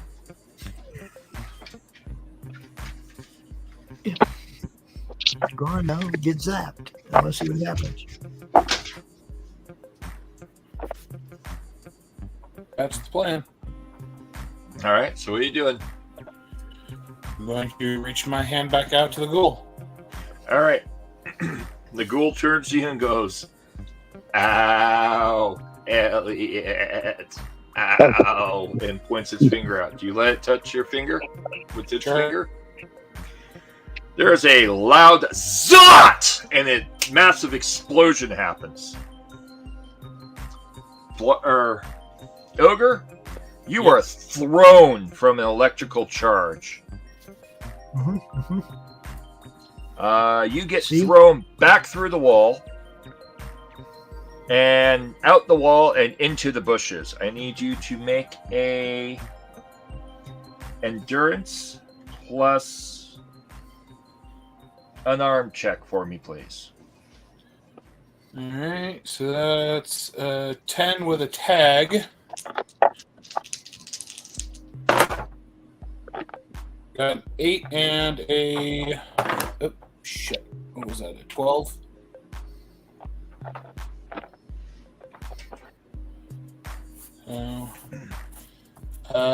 One success, and I'm going to go ahead and use Cautious Nature. Okay. And I got a 6, so that's 2 successes, and a 16. All right. You take 3 points of damage across your body, and your electrical systems on your suit are malfunctioning.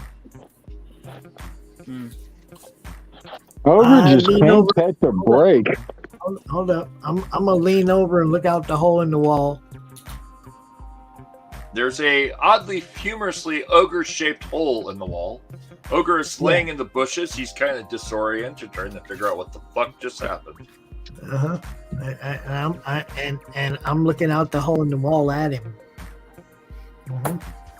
How you doing, buddy? You all right?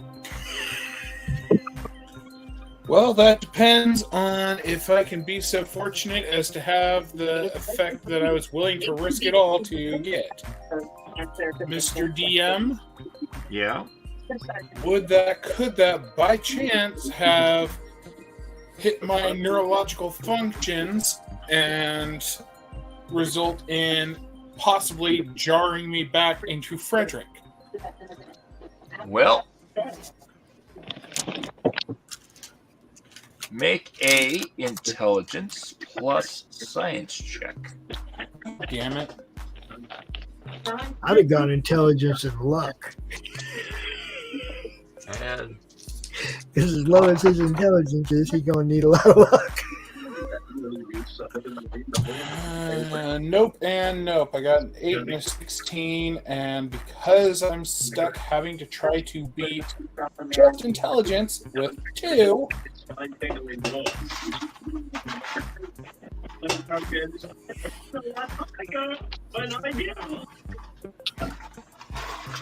all right.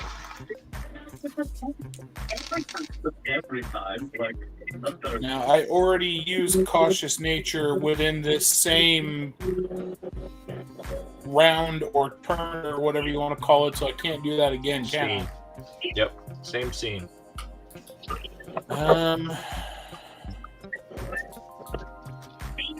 Luck is action points, isn't it? Luck is a...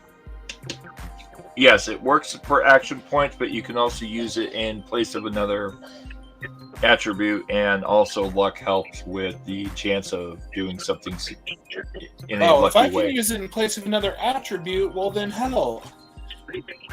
Yeah, please. I would very much like to use luck instead of intelligence.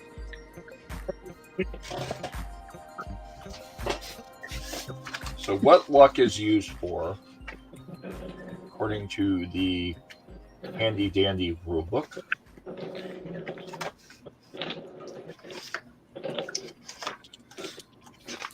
If I can find it.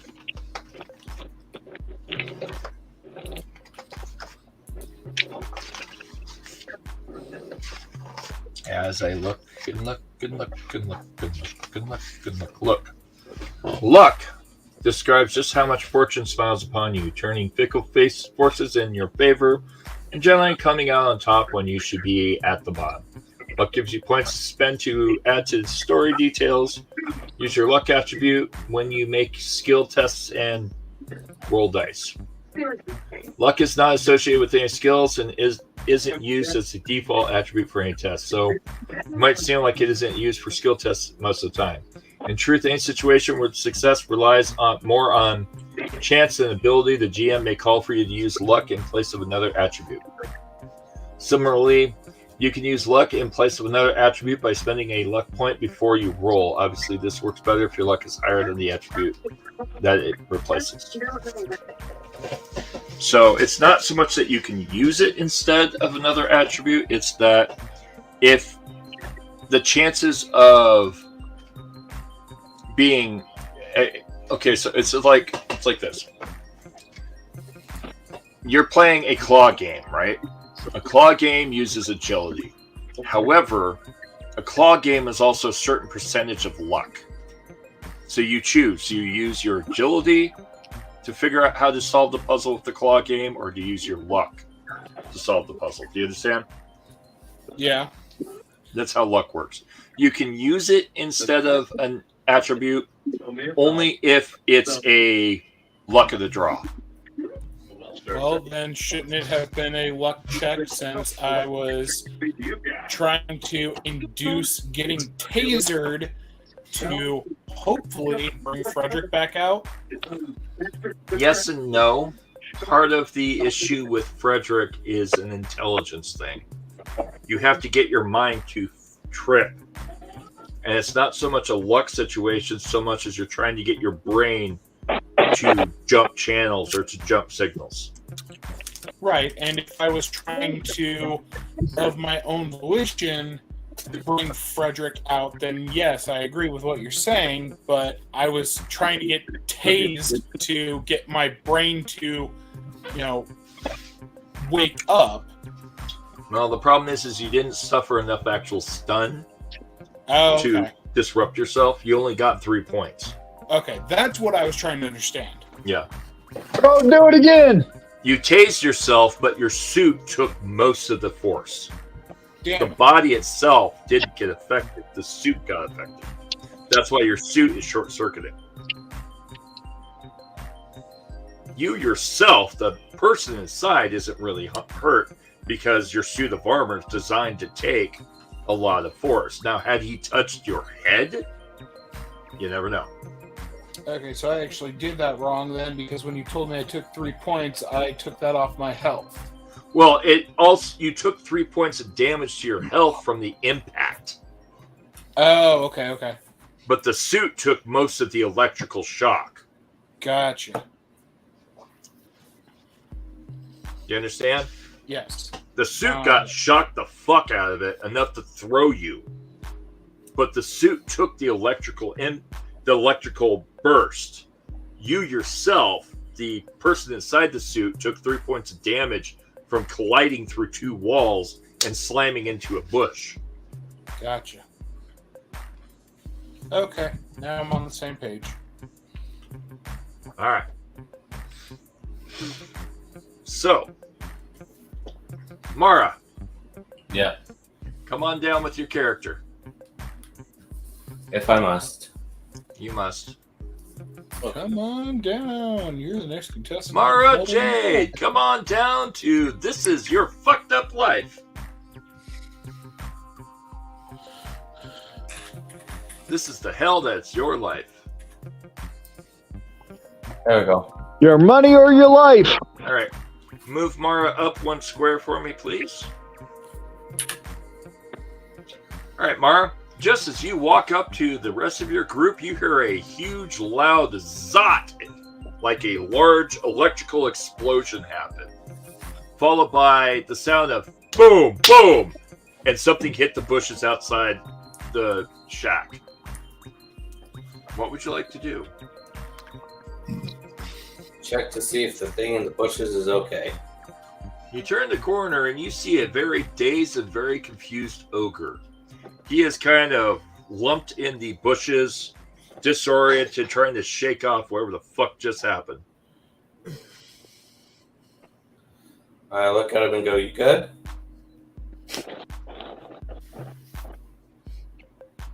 Is there a gopher hole somewhere nearby? Make a perception check. Perception plus science.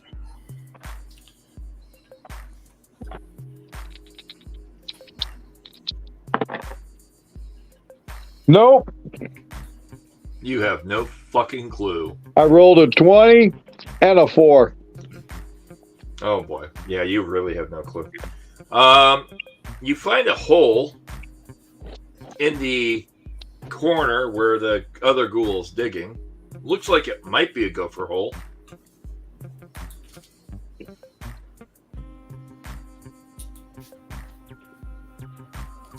What's the matter, Blarf? You hungry?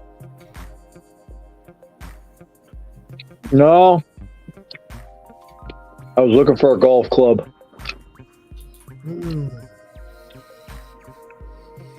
All right.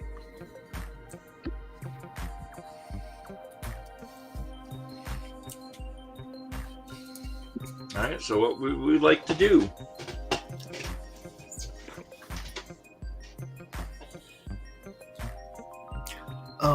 I'm gonna look down at my wrist and see if his arrow's pointing at anything in the room, because I'm still looking for loot. 30-something places. Remember that. Yep. Now, the arrow itself is pointing to the north. Yeah, I don't care about that. I'm not leaving this area until I get my loot. All right. Nothing else is really coming up on your system. Blarf. Do you see anything around here? Looks like might be hidden treasures. I'd like to get out of here and Yeah. stop tripping balls. Well, I can't do nothing about the tripping balls part, but I'm gonna search all these buildings. I'm looking for loot. And how would you know if it was loot or not? Taking it all. I don't care. Look what I found over there. This little notepad thingy, whatever. You know what this I is? take a look at what he hands me. It's a data pad.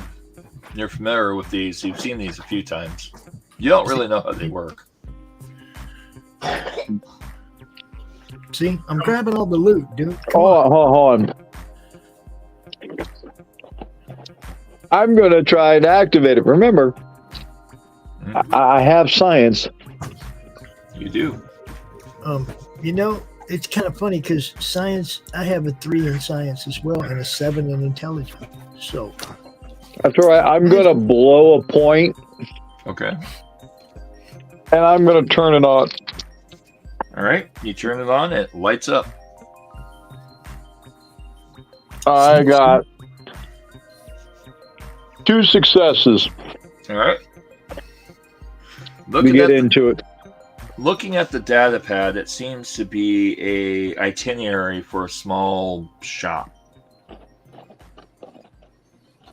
Has the listings of different items, their cost values, market value versus resale value, and man, this fucking merchant has a 400% markup on all his products. What a dick.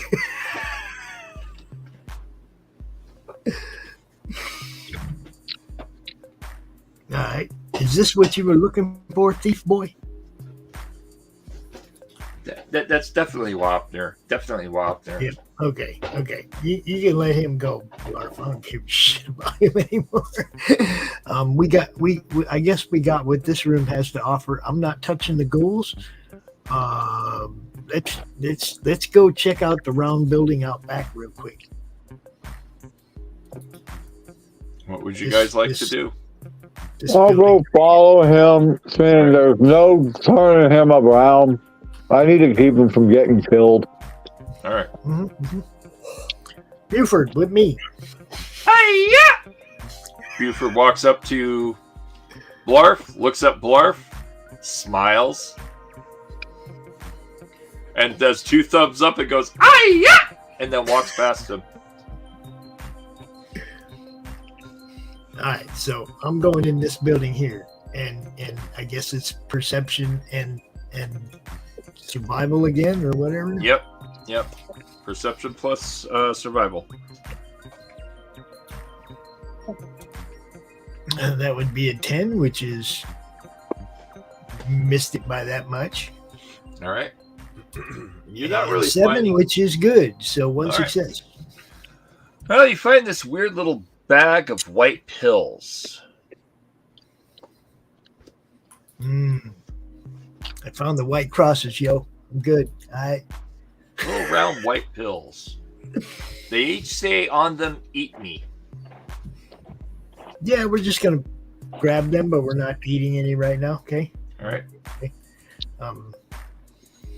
Blarf, go see if you can find anything in there. I'll look around. Perception plus athletics. Or athletics, sorry. Perception plus survival. 1 success. One I got an success. 18 and a 4. You find 2 bags of white pills.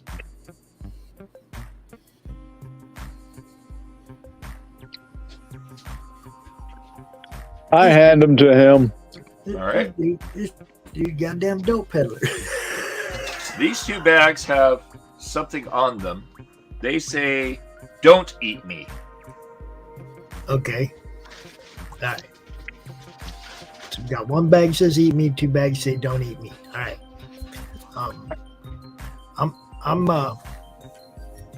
I'm gonna go tripping across the street over here.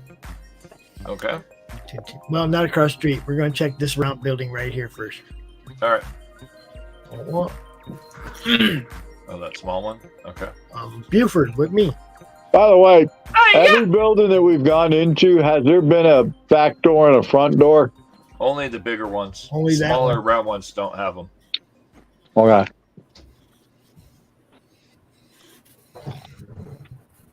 Did you guys take the yellow device with you, or did you leave it with Wapner? No, he's got it. Wapner has it? No. I have it. Okay, just making sure. What would you like to I also do? got this book with magic shit on it too, but we'll talk about that later. Yep. Mara and Blarf, what are you guys wanting to do? Are you going to follow him around? I'm following him because he ain't. Okay. He's hoovering. Gotcha. Mara, what are you doing? I go up to the nearest person with the bracers. Okay. That would be Kyle.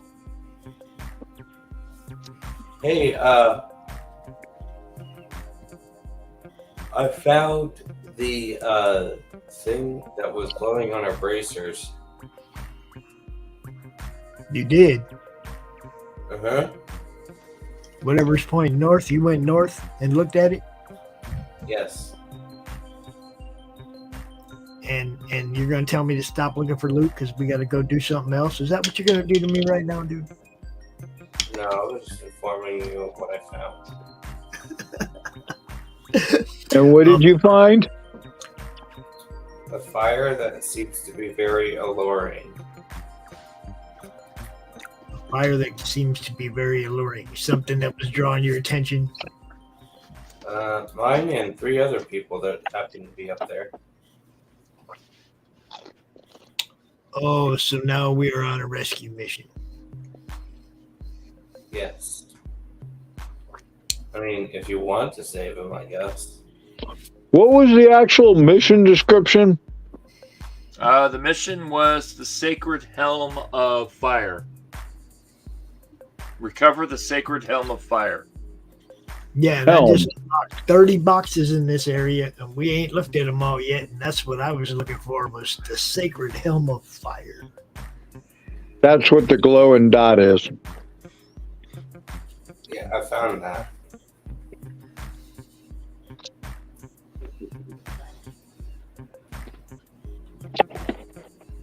I don't feel exactly safe trying to move it, but I did find it. Show me. You want to go look at it? Yep. Are you going by yourself, or is Mara going with you? I have to follow her. I don't have a pit boy. Mara, you going north? Yep. All right. Mara and Blarf go north. Back up towards the thing, and we'll come back to you two in just a moment. Because it takes about 2-ish turns to get there. Ogre! Yep. The dizziness is finally worn off. You can kind of somewhat stagger to your feet. It's a little disorienting. What would you like to do? Is that ghoul still alive? Is the what? Is the ghoul still alive? Yeah. Ghoul's just fine. Just sitting there. I'm going to find the biggest chunk of wall that my journey knocked loose. Okay. And I'm going to kill the ghoul with that chunk of wall.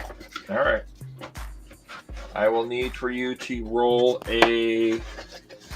First of all, we're going to make 2 actions. The first one is a perception plus survival to find the fucking wall, because survival apparently is how you find things in this game.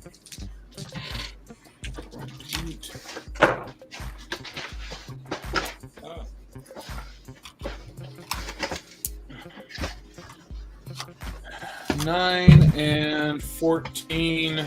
No. Now, best you can find is about a rock about the size of your head. Perfect. That will All do. All right.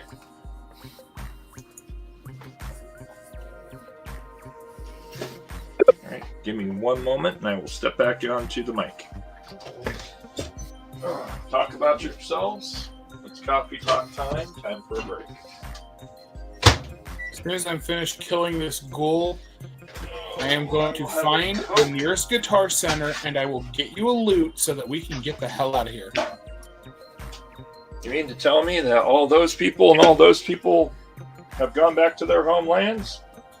Well then, I'll have a Coke then.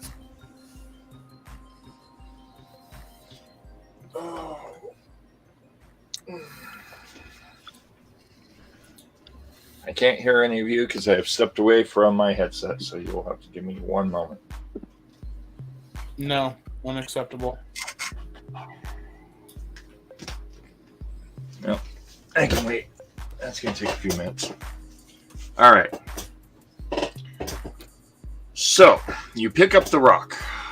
What would you like to do? Walk back into the weird extraterrestrial squatting in the corner? Yep. Are you going to squish the extraterrestrial? Yep. Alrighty then. Make a either melee plus agility or a strength plus agility, or strength plus melee. Strength plus melee, which gives me 15 to beat.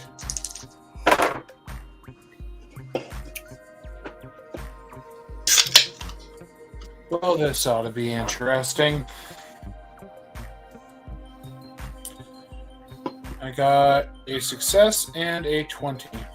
Oh, shit. All right.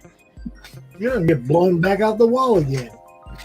So you go to swing that rock and bludgeon and chop its weird, pointy, misshaped head. You slam the rock as hard as you can into its head. It tries to brace itself with its magical finger. You both hit it, and it hits you. Everyone, you hear a loud and resonating Zant, and it reverberates in your ears. Upon which, followed by, you hear Ogre go Wah! Flying north.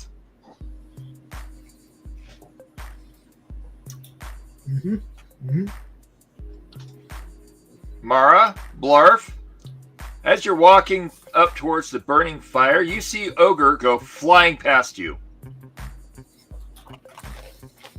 and slam into the tower in front of you.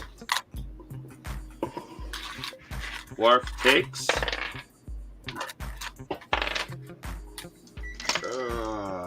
yes, machine, I hear you. 3. Whew, okay. Blarf. Not Blarf. Ogre.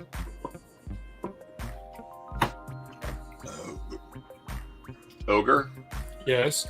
You get knocked out. Neat. You take 4 points of physical damage to your entire body. You get completely knocked out, and your power armor turns off.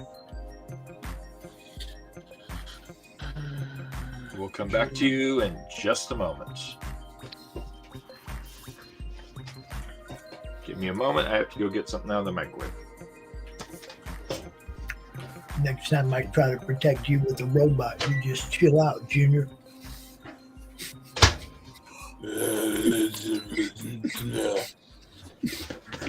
And trip over my shoes. Because that's a skill I didn't have. Alrighty then. So. Oh, Pops. Or not Pops. Kyle, what would you like to do? I guess I was searching this room, huh? Yep. Roll it. No, that was not a success. All right. But then a 1. An 18 and a 1. 18 and a 1. You find another bag of white pills.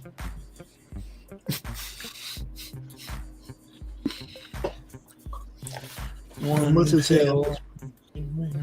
This one says, don't eat them. All right. Robot. Hi-ya! Anything in here?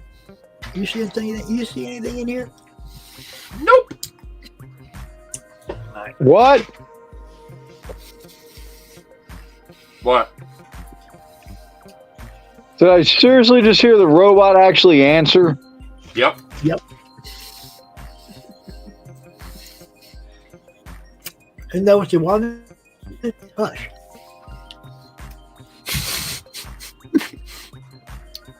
All right, so for me and Buford, we're going south. All right. Because I got this area down here, that one, that one, and that one to look at. All right. Not to He's mention fucking reminded me of that. of how I used to do dungeons when I was a fucking thief. Right. Down here. This is where I'm going. Square by square. Eventually, my DM just said, just tell me you're hoovering, and I'll make a bunch of rolls. So you're going to search the room? Yeah. All right. The square one first. This one first. Yep, I'm aware. Going into that room, you open the door, make a perception plus survival check. 1 success, 1 failure.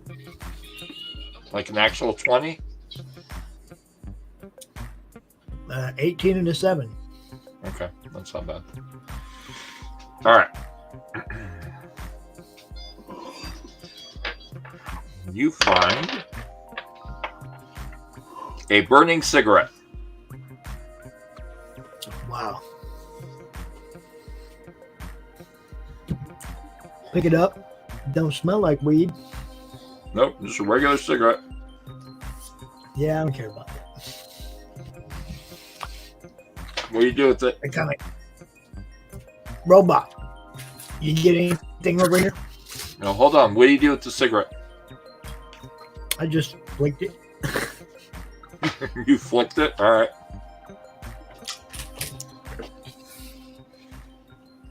The robot checks the room and finds another bag of pills. Right on. And what's it And they say on say, this? definitely don't eat me. Okay. Now I'm going to glance off into this little room right here. All right. Make a perception check for me. We got a 20. Yeah, that ain't going to help. And a 17. Yeah, I don't see nothing in there. You walk into the room, Buford. and you can't figure out how to open the door. I walk in and I can't figure out how to open the door. No, you walk in, you look around, you come back to walk out, and you can't figure out where the door is. Robot, let me out. Hey, yeah. Open this door. The robot's standing there looking at you. You see the robot, it sees you, but you can't find the door.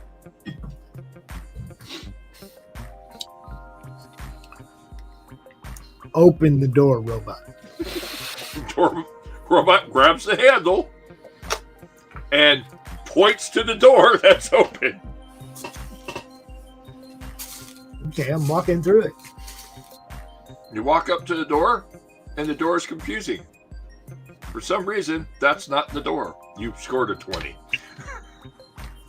You failed a perception check, so you're not aware of how to get out of there. Buford, bust a hole in the wall. Hi, yeah. He just tears the door off the hinges.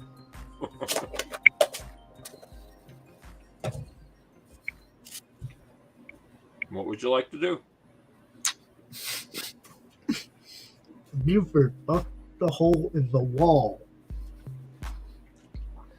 He just basically hand fists the wall and the whole shack falls. There you go. That worked.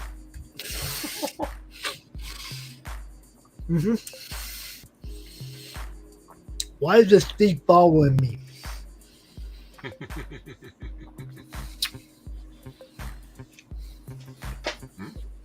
Ask him.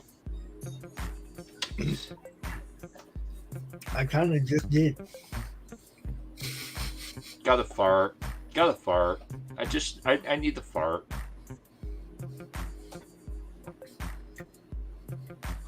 Quit following me, dude. Definitely Wapner. It's time for He Wapner. lost somewhere else. It's time for Wapner.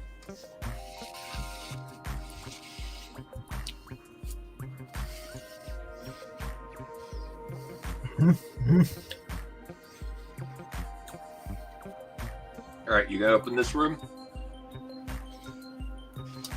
If I can. Door's open.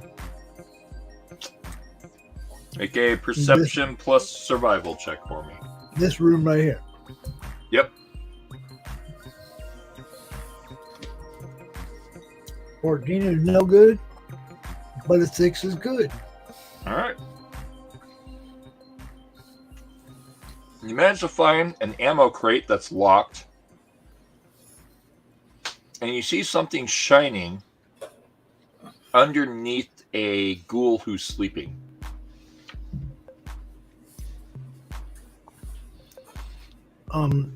Did you say something that's locked? Ammo crate. I thought you said 30-something things popped open. Right. You didn't insinuate that we missed anything. Well, no. 30-something things open from the digital lock. This is a mechanical lock. All right, so what do I got to do to open it? Lockpick. Okay, I got 2 to lockpick. What else? Perception plus lockpick. Okay. So basically, same roll I've been doing. Yeah. Mm-hmm. Yep. There's a 5. That's a success. There's a 6. It's 2 successes. All right. Inside there is 10 rounds of 10 millimeter ammo, 9 rounds of 45 ammo, and 5 rounds of 308. Okay. And a 45 caliber pistol with scope. That's what I wanted to hear. There you go. I needed a better weapon. Thank you. Thank you very much. I swear to God, if that's Snake Plissken's gun, I needed a better weapon. Thank you very much. Yep. I hate trying to enter shit in this stupid. I should get fucking points for catching references. Oh. Where are my weapons at, man? Way down there. Okay. Let's add. You say 45? 45? 45. Let me find the exact 45. Say what? Let me find the exact 45. Okay. Is it a Colt 45? Because we already have 2 zigzags at least. This is a modified 44 pistol, or 45 pistol. Modified. Yep. And I'm shitting staring me. down the barrel of a 45. Okay. Got one. All right. Does it have a weight? Any of that? Getting to it. It's got a couple mods on it. All right, your specs are modified 44 or 45 pistol. It's a small guns. Damage rating is 8 faces, or 8 of the little guy heads.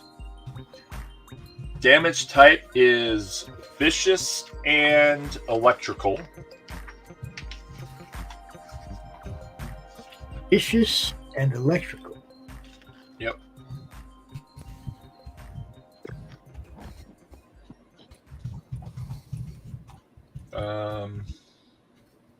Correction, vicious, electrical, and persistent. That was the one I was missing.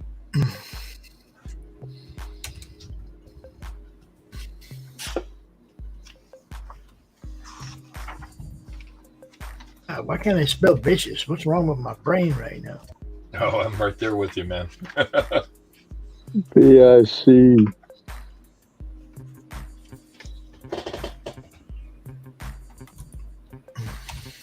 Unbelievable. All right. What was the third? Persistent. Persistent. Persistent damage. If one or more effects are rolled, which is a little guy face, the target suffers the weapon's damage again at the end of their next and subsequent turns.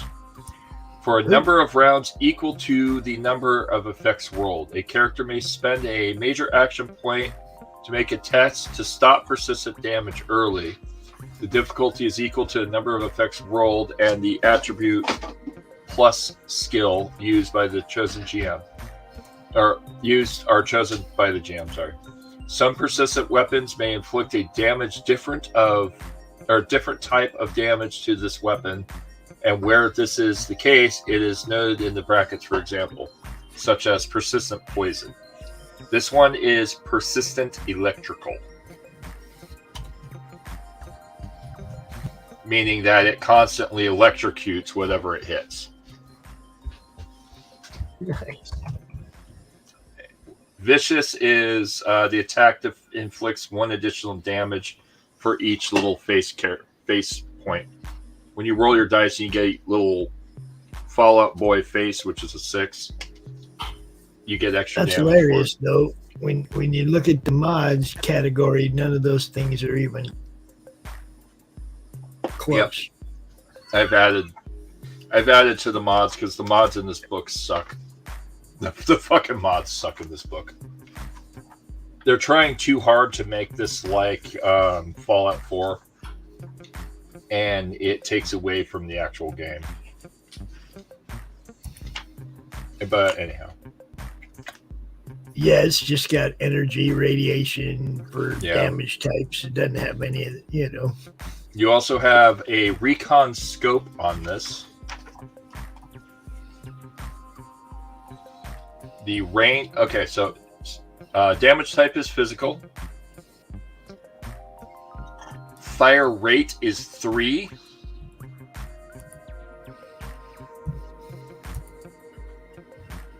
Range is medium.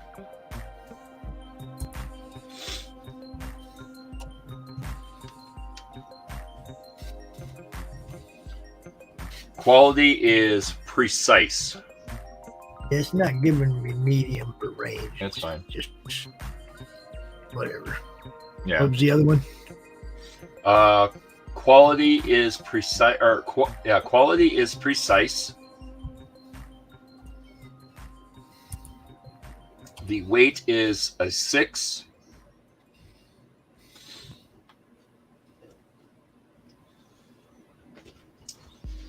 Your cost is 400.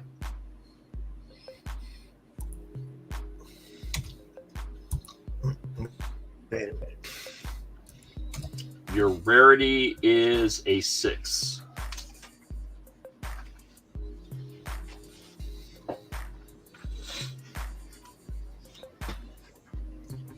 Man, it's not really showing rarity on there. Yeah, I'm not surprised. Let's see. But there you go. All right, all the mod effects are there. So Hold on, there's more. Oh, There's more. It has a ported barrel.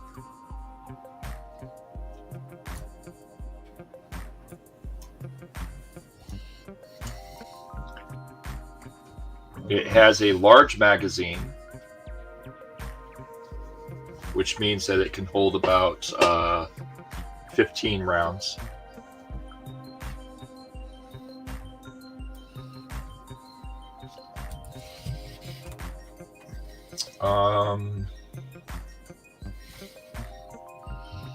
And then you also gain the ability of recon when you use the scope.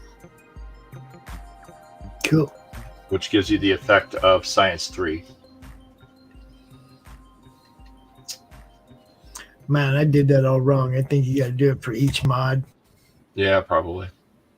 Yeah, I'm not even gonna mess with that. You know what it's worth. You know what it is. Yeah. So yeah. Take me all night to try and figure out that fucking sheet. Fuck, tell me. I got one. That's all that matters. We know we got Great.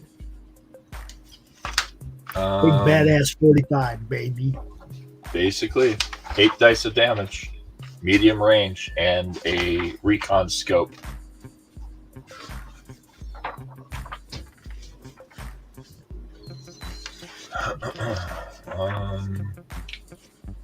Yeah, that'll work. We'll do that. Here you go.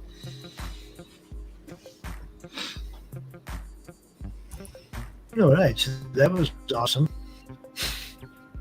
Now, Buford. Hey, yeah! You see that shiny thing underneath that sleeping ghoul? Hey, yeah! Grab that for me, would you, buddy? Hey, yeah! Buford goes in, squishes the ghoul's head. You see a huge splat as the Buford is covered in black, tarry, bloody ooze. At which point, the body of the thing crawls away. Yeah, it's it kind of goes over here and crawls up the wall. Buford wanders over to the glowing thing, grabs the glowing thing, and it's a bottle of Nuka-Cola Quantum. Oh, cool. Let me have that, Junior. He hands you the bottle of Nuka Quantum. That's good stuff. Weird. The book All doesn't have Nuka-Cola? No way. What the fuck? Buford, you The see book anything doesn't else have in there? Nuka-Cola. I know. What the hell? Like one of the most essential things to the entire world of Fallout, and it doesn't even have in consumables Nuka-Cola. Yep. What the fuck? Is it in aids though? Not in food? Well, I'm in consumables, so this is all your food, right? And it gives you different stats for all your different food, but it doesn't mut fruit, mut chops, noodle cup, perfectly preserved pie, pork and beans. It doesn't have Nuka-Cola. Didn't you say that this the book takes place more in the Fallout 4 world? The way It does. It does take place in Fallout 4. The entire game is based around Fallout 4. Okay. That's why. The Nuka-Cola, Jesus fuck. Because Nuka-Cola didn't manage to get a foothold in the Appalachians. Well, that's 76. Fallout 4 is Boston. That's right. But here's what makes this better, right? There's a section in this book called consumables, which is, food. All the drinks are in a separate section called beverages. Mm-hmm. Oh, that makes sense. Kinda, but consumable is anything you can eat. Mm-hmm. If it's not going to be beverages, call it food. Fucking dumbass writers. Well, you don't eat beverages. You certainly don't eat the glass. But you consume both. You consume glass? No, you consume food and drinks. If something is a consumable, that's food, drinks, narcotics, drugs. Those are all consumables. I was just kidding. I'm sorry. I'm just being knocked the fuck out. It's stupid writers is the issue. Fucking game designers that don't know how to design a game because they're trying too hard to be like a fucking video game. Fucking Christ, man. Okay. Anyhow. All right. When you drink this bottle of Nuka-Cola, you will instantly gain 10 HP to fill you back up to your max. You will also gain immediately 5 action points, and you will get 1 die of radiation. It is worth 50 caps and has a rarity index of 5. Okay. So I got missing Nuka-Cola. Yep. Give me 1 second. I need to fix something.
All right, while Kyle is fixing that, let's get back up to you. Blarf, Jarrett, Mara, and Ogre.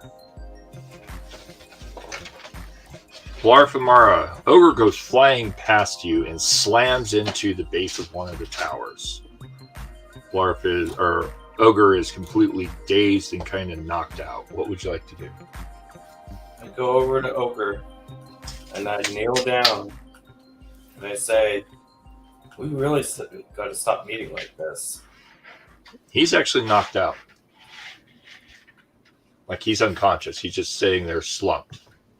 I check his pulse. Still alive. He's just kind of beaten and battered. Blarf? Yeah. Mara walks over to Ogre, who has been thrown about 50 meters and is unconscious, leaning up against a wooden tower. What would you like to do? Let the dumb one sleep. Okay.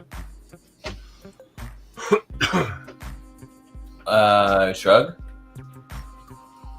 Okay. And I let the dumb one sleep. All right. All right. So, standing before you are two towers. They're about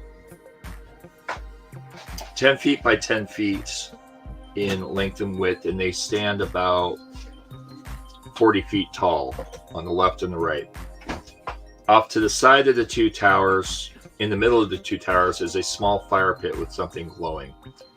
The other three main characters that we haven't seen for most of the evening are all sitting around the fire, staring intent, just kind of lost and zoned out. Their eyes are glassy. Even the dog, Emerald Moon's dog, is staring intently at this fire, just lost. Did Mara give him an update what he was walking into, or is he just going to go Nope. there and look at He walked into it blind. I need you to make a perception plus survival check for either whoever is looking at the fire. I mean, I kind of did. I told them it was a mesmerizing fire. Yep. I didn't realize I needed to be more specific. Spending a point. Three people in trance looking at it. And not a success. You get lost in the fire. The twinkling camp glow reminds you of home. You are staring deeply at it, and it reminds you of something you've seen a long time ago in a faraway place. It is comforting and soothing, and it reminds you of everything that is right in the world. All you can think about is how amazingly cool that fire is and how wonderfully it makes you feel looking at it. Mara, would you like to roll? Or are you going to look at it? I hadn't planned on it. Okay. So Mara's just like, nope, not looking at that.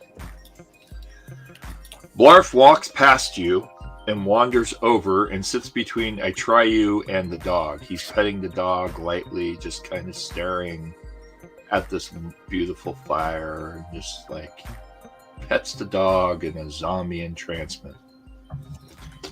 What would you like to do, Mara? I tried to pull him away from the fire. All right, make a strength check. Oh, Strength joy. plus unarmed. Oh joy. You might be stuck here for a while.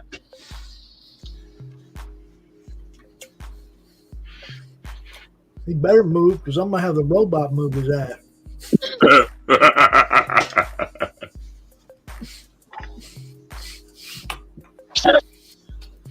2 failures. None. Did you actually botch, or was it just a failure?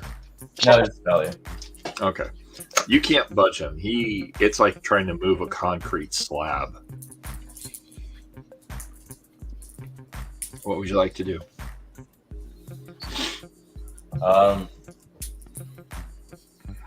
Try to move the dog. Dog, you just pick right up. And move it away from the fire. How far away from the fire do you want to go? Out of line of sight, so that it can't see the fire anymore. Okay. That would be down by the other village. You can't just put him right here behind the tower where you can't see the freaking thing. Nope, because it's a wooden tower with slats, so you can always see through it. You can jump it down if you want. Oh, okay. All right, Mara carries the dog away from the fire, gets down towards the other village area, at which point the dog is still just glazed over and entranced. It seems to not be coming to. The dog is completely lost in whatever it was looking at. You notice that the dog is also slightly drooling. It's just comatose mentally.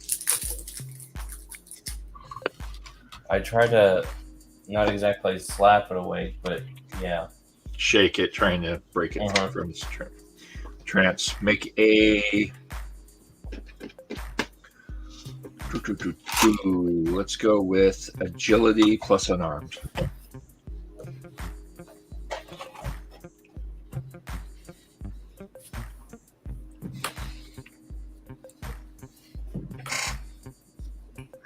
One success. One success. You manage to shake it a sec, and it looks at you, turns its head towards you, looks, and then just goes back into a daze.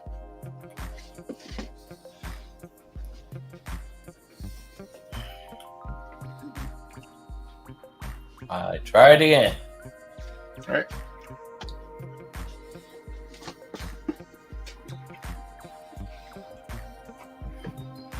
Put the fire out. Nope on both of those. No successes. Nope.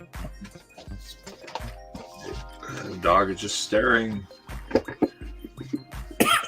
Come back to you in just a moment. All right. Ogre. Yeah.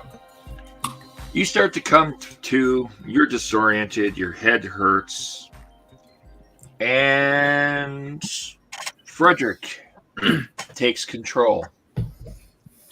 Frederick focuses on the situation, and there's a crackling sound of a fire beside you. Brief faint smell of smoke and embers, and smells nice. It kind of reminds you of those wonderful cookouts. What would you like to do?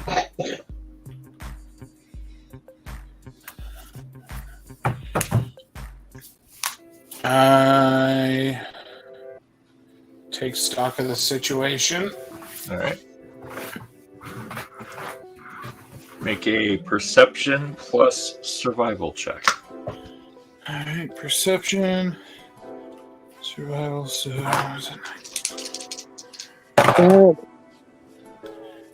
All right, finally, now we're cooking. I got a 7 and a nat 1. All right, so 3 successes. There's a weird fire about 5 feet away from you that everyone around you is really focused on. That fire crackles and trickles, and there's a certain kind of shimmer to it. There's also a strange shape in the middle of the fire, but you can't quite make it out. You notice that everyone's really focused on it, and you look at the fire and you wonder why everyone's focused on the fire. Do you continue to look into the fire? See shape in the fire. Everybody's focused on the fire.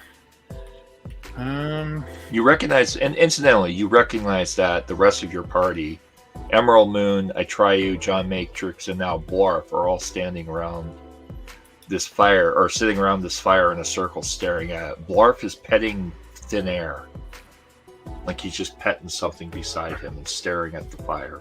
Well, I've seen enough. Give me a second here. Let me see what I have in my inventory.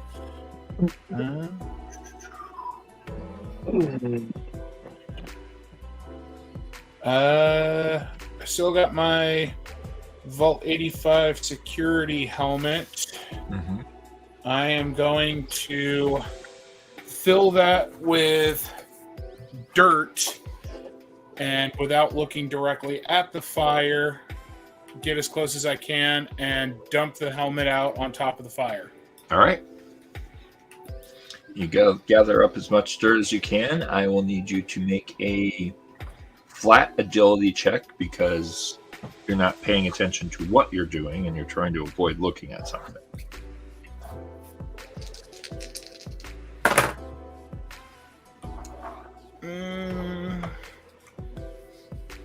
Well, I got a 14 and a 16 on a 7 to beat. All right. Well, you don't succeed in dropping it. You proceed to dump the dirt out, and you dump it on the ground, missing the fire entirely.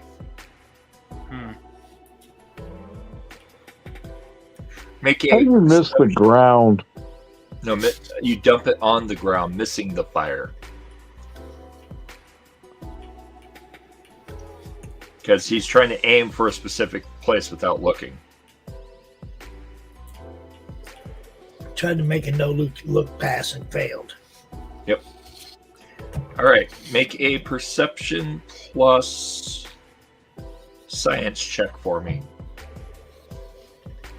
Perception is science. Science is tagged.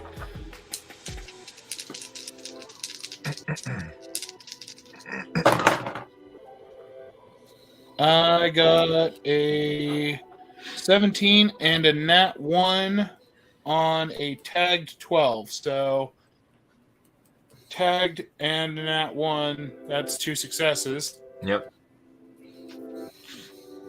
All right. So you're noticing that this fire isn't producing heat. You're right next to it. You should be feeling the heat of the fire. There's no heat from this fire. Okay. But there is a flicker of light and the sound of flickering light or flickering fire. Well, in that case, my vault helmet, because it's a security vault helmet, has a visor on it, yeah? Correct, yes. Well, I'm going to try to get as much of the dust out of the helmet, put it on my head, put the visor down, and look at the quote-unquote fire. Make a intelligence plus science check for me. Intelligence plus science, which again is a tagged skill.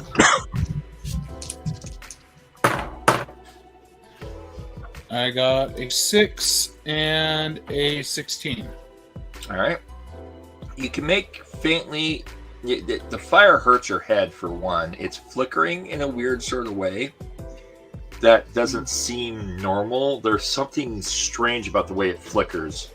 It almost has a flickering pattern, and there's some cascading lights in it. The color of the visor kind of offsets the color a little bit, and you swear you see something about it's not right. Make a intelligence plus survival check, please.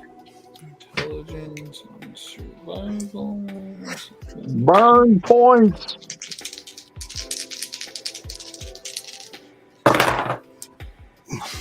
Yeah, I'm going to use cautious nature because I rolled a 16 and a 17.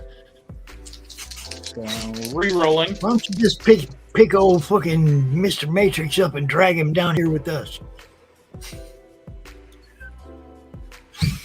You guys making this too hard. I'd have tackled somebody. Pushed him away from fire. That's better. I got a 7 and a 4, so 2 successes. 2 successes. All right.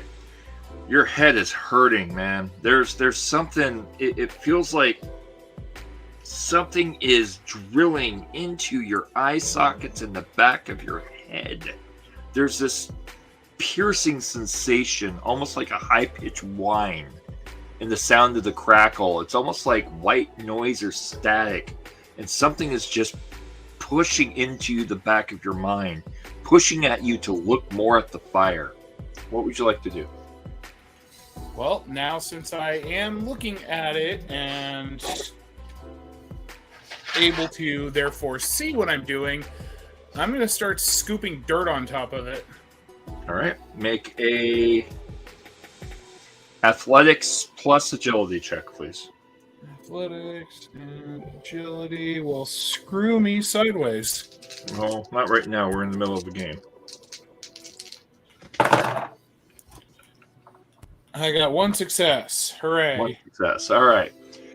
You managed to somewhat get the dirt on it, but not quite where you're trying to aim. But it's kind of there. But the flicker is really there's a weird noise, and it's oh my god! It's really getting to it. The sound. What would you like to do? And we'll come back to that in a minute. Mara. Kyle. Actually, I'll come back to Mara in a second. Kyle. Buford has gotten that wonderful quantum, Nuka-Cola quantum, and the creature is now climbing up the wall. It's hanging above Buford. The body is just above him. What would you like to do? Buford and I are going to go out. All right. You step out the door. Okay. Hold up, because I have something I'm going to do here. Buford and I are going to come outside. Or actually, I was going to send Buford out first. All right. Okay. Buford goes send outside. Buford out. And the creature jumps off the ceiling at Buford. It does what? It jumps off the ceiling as soon as Buford moves. To where? To the top of Buford. It jumps onto Buford as he's walking out the door. Okay, well, he can deal with that. Spy dude, come in here. Sneaky, yes. come here. I want to talk to you.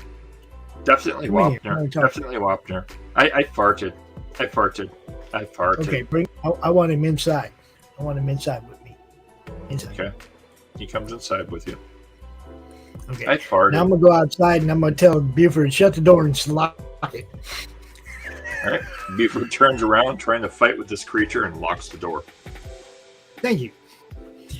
All right. You got a problem, Buford? Can you handle that guy? Hey, yeah! And he's just sitting there punching at the creature on top of his head. Okay, well, I'm going to pull my new 45 and test it out. I'm going to blow this thing off of his head. All right. Make an aim for it. Make a what? Aim. It's a small guns and agility to shoot the creature. Difficulty 3 because it is all over Buford. You're going to like this because... Difficulty 2 if you don't care about hitting Buford. Small guns is a tag. Okay. And I got 1 point in that. And you said agility? Yep. Okay. So... bang. There's a success. And bang. 2 successes. And one of them is a 2. Okay, we got a 7 and a 2. All right. So 2 successes. 2 successes with a tag, so 3 successes. All right. You managed to clip it with the bullet. It is 8 dice of damage. Let's see what we do. Ooh. Oh, boy. It splatters black goo all over Buford as it explodes into pieces. The legs and arms all start to crawl away before they start just frying right in their spot, and you watch all kinds of electricity arc all over its body. Okay. And then it okay, just Buford? kind of smokes and disappears. Buford just You like, okay, hey, Buford? yeah! All right, cool. See this next room right here? This door's closed. Can you open it? Hey, yeah! Buford opens the door. And what would you like to do? Let's go on in and see what we can find. All right. Roll your perception plus survival. Yep. Survival. Yep. That's missed by 1. Okay. And that's a success. So we got 1 success.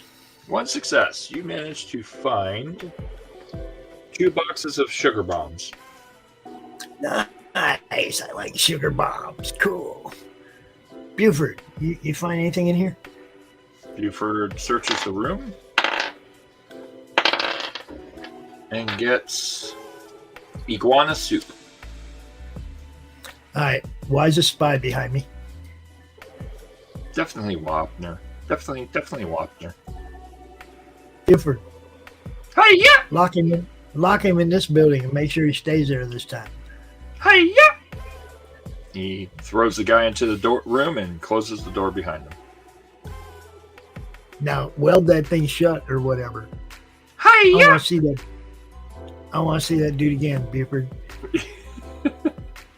You hear me? Do you hear? I do not want to see that dude again. All right? Hey, all right? yeah! All right, cool. All right, we're going to trip to the north here because there's still Make another a building up. perception. Make a perception plus survival check for me, please. That would be a success. Mm. How many times? At least 2 successes. There's 2 successes. All right, there we go.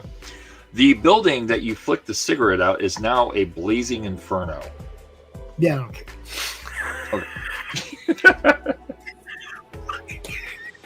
Fuck it. All right. Where would you like to go? We're going into this building right here. All right. Make a search for me, please. We got the. I've been Perception wasting plus too many survival. good rolls. Yeah, I've been wasting too many good rolls. Oh, I get you. That's a miss. 2 misses in a row. I knew it was gonna happen. Yeah. Well, Buford, you sense anything in here? You sense anything in Buford this building comes here? wandering up to the building and searches the room. There's a guy standing in the corner smoking a cigarette. Oh, so we have another burning building? Awesome. No, there's a guy standing in the corner smoking. Yeah, I know. I'm just foreseeing the future. No big deal. Don't mind me. So that's it? That's all that's in there? Nothing in there? That's all you find, yeah. The guy just looks at Okay. you and goes, "Wait, what would you like to buy?" Oh, you got stuff for sale? What are you selling, dude? Guns, ammo, food. What do you got? What do you got? What kind of guns? Well, I've got for you. I've got some security armor. I've got some modification armors for power armor. And then I also have some explosives. Dude, you just stay right here. I'm gonna be back with my friends. All right, we're gonna talk to you in a minute. All right. Oh, we got another building. We got one more building, Buford. So I'm gonna go in here. All right, I'm gonna make a roll my search. roll. Yep. There's 1 success and 1 not success. So 1 success. All right, 1 success. You managed to find a baseball grenade. Cool. I like baseball grenades. All right.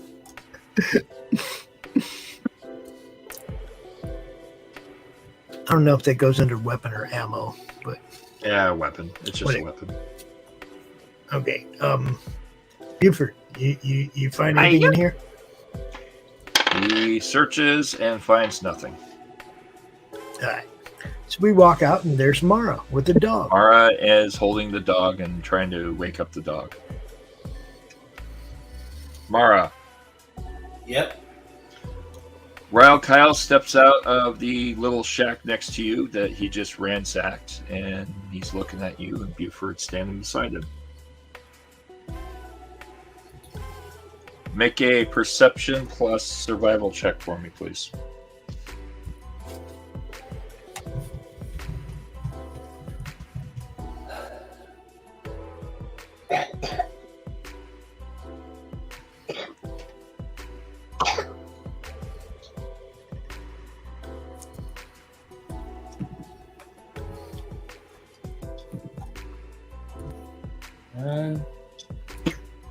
Nope.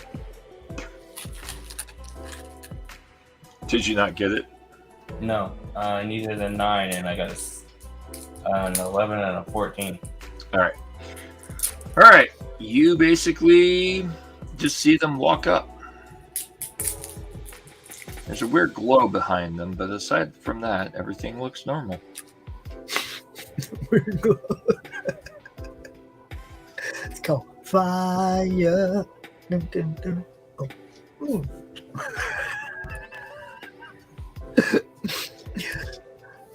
What's up, soldier? What are you doing?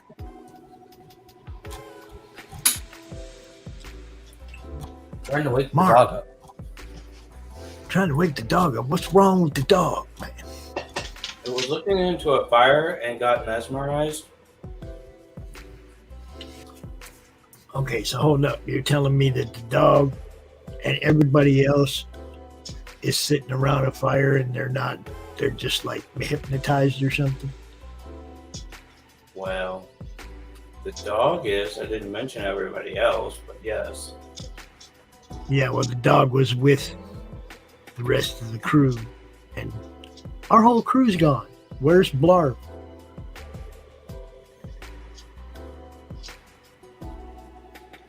Mara, you left with Blarf. Where's Blarf? Blarb is sitting around the fire now. That's what I thought. Yeah, okay. Buford. Hey, yeah! Go get Blarf. Bring him to me. Hey, I yeah! hate you so much. Buford goes wandering off. All right, Kyle, Mara, do you wish to do anything else before I torture poor Blarf? Nope. Well, I was figuring that the other guy up there, Frederick, should probably see Buford coming, and after he sees what Buford does, maybe he'll grab John Matrix and drag him down here too, hopefully, but we'll see what happens. No idea. Ogre, Yes. make a perception plus survival check. Let's see. Perception and survival. Just perception. Actually.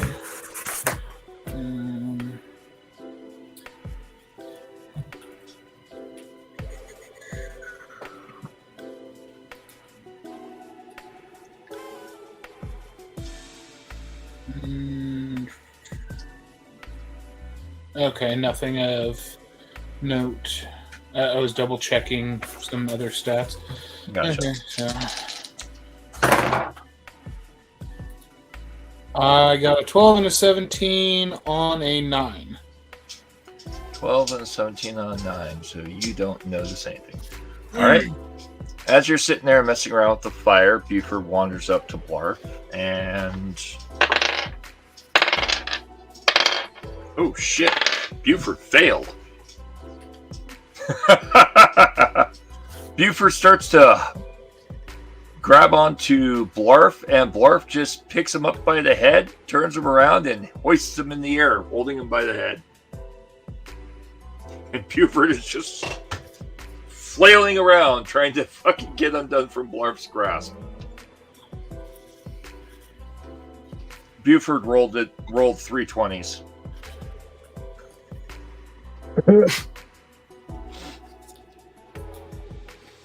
So, yeah.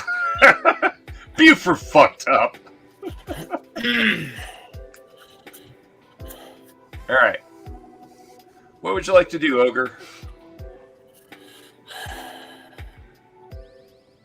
So if I'm remembering correctly, I did accept the quest for the Helmet of Blue Flame or whatever the hell. Yep. And Helmet of the Blue Fire, or whatever we called it. I forgot, but the burning helmet. Well, I recognize that there's no heat coming from the quote-unquote fire. Trying to put it out didn't do anything. And everybody seems mesmerized by it as it sits there. So...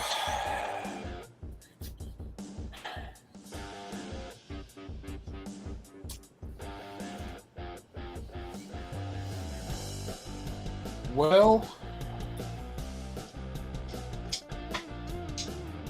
I really hope this doesn't do what I'm fully expecting it to do, which is something horrible, and I'm going to try to reach into the center of said fire, grab hold of whatever it is, and pick it up.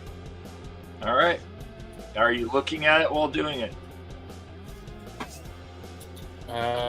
Yes. Make a intelligence plus survival check.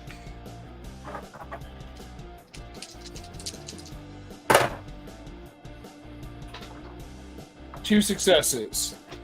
2 successes. Your head, it feels like a vice grip, like something is trying to burrow its way into your mind. In the process of that, we hear a weird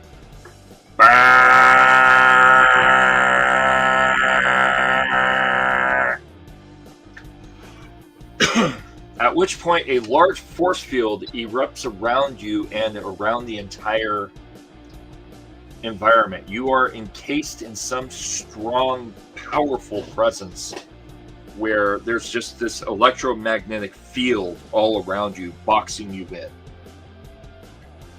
Make a strength plus athletics check to be able to pick it up.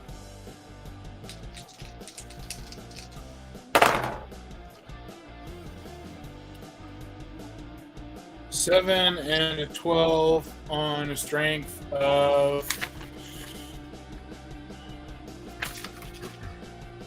You said it was strength and what now? Strength and athletics. Which is an ogre skill. So, nope. Just barely nope. All right. Blarf. Yeah. Make a intelligence plus survival check. Or intelligence plus medicine.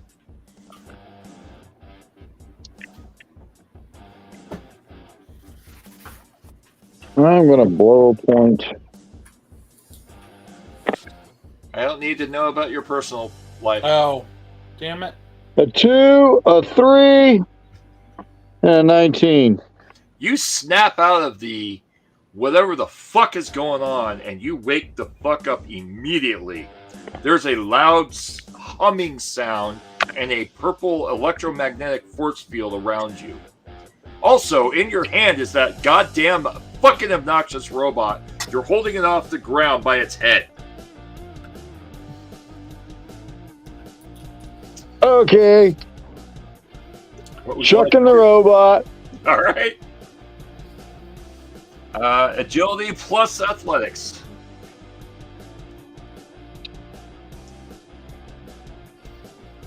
One.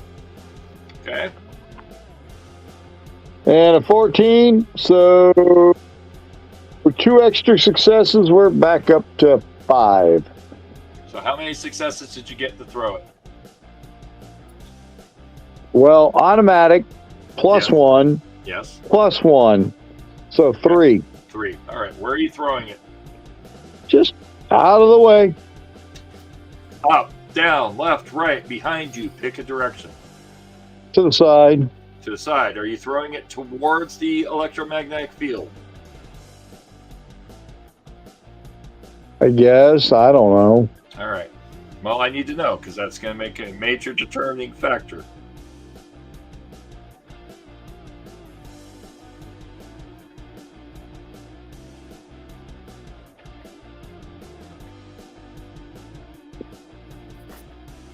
Not trying to hurt the robot. It's not touching me. All right. Oh, let's see if you hit the thing or not. Yep, you hit the thing. So you toss the robot aside. Fuck this thing. And it goes flying into the electromagnetic field. There's a massive explosion that happens. Pa! And the explosion blows out the electromagnetic field. The robot starts to short circuit. Which, if I can find a good short circuit, we'll use that. How about that? What would you like to do? Short circuit. Is it my dad now? Yep. The robot's sparking and just kind of twitching and convulsing. So, just out of curiosity, the two towers. Yep. What are they made out of? Wood. How tall? 40 feet. I climb one. All right. You climb to the top? Yep. Make a athletics plus strength check for me, please.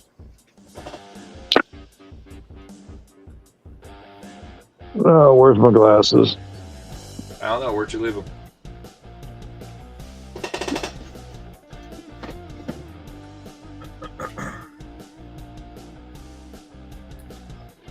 Two successes. 16 and 13. You managed to get to the top of the tower.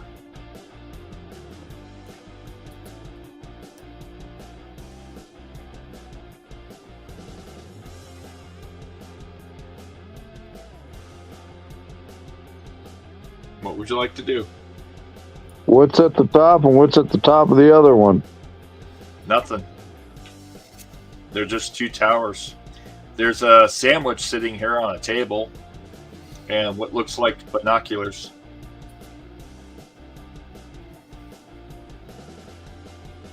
I eat the sandwich and I pick up the binoculars and use them. All right. You can see the entirety of the forest environment. There's currently, to the south of you by about 200 meters, a large roaring fire. What's the condition of Buford? Well, Buford is currently short-circuiting, but you can't see Buford at the moment. Okay. I just wondered. Yep. You've been gone a long time. Yep. We'll get back to that in a minute. This is the same damn fire I just climbed up that was in between the towers? No. The tower between the fire between the two towers is still there. That's directly below you. This is 200 meters south of you, where you came from. There's a massive fire. It's a massive fire? Massive fire. Like part of the village you were in is on fire at the moment. It's just this building down here. It's okay. It's this one building down here. Actually, it's not. Is there anything on the other tower? Looks like another pair of binoculars. Hold on, let me show you what's really going on. We'll go that color with that color. So all of this is on fire.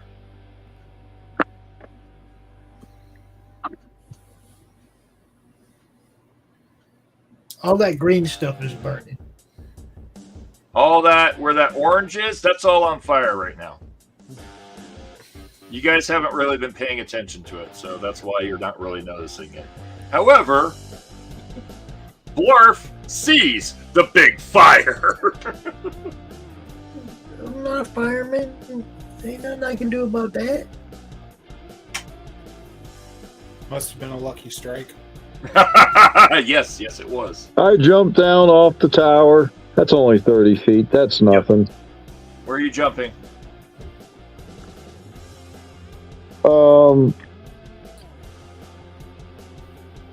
About where I was when I started climbing it. Okay, just not. I wasn't sure if you were jumping towards the helmet, towards the brush. You said helmet. Sorry, not helmet. Towards the fire.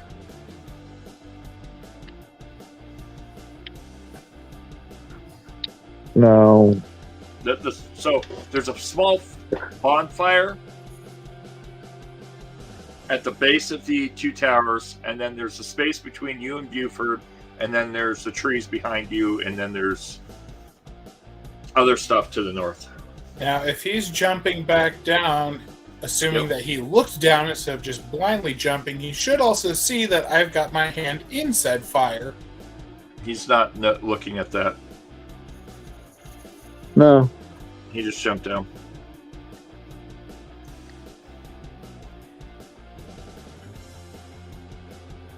But I have binoculars. Yep. And I go fire, and I point in a direction way off in the distance. Okay.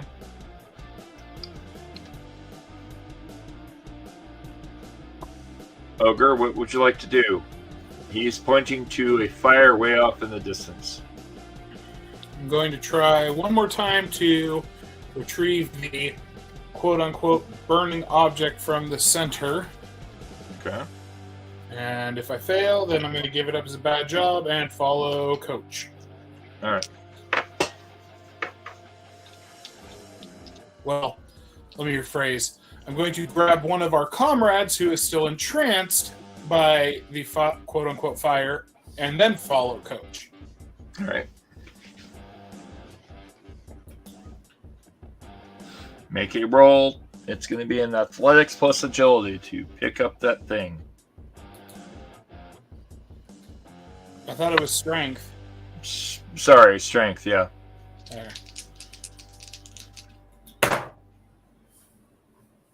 That's a 12 and a 13, and I'm going to use Cautious Nature.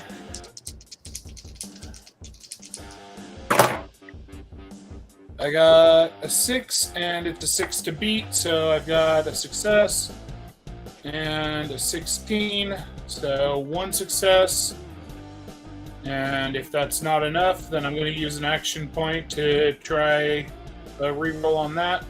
All right, use the action point. You need 2 successes. Okay. Because you're trying to not look at the fire while grabbing it.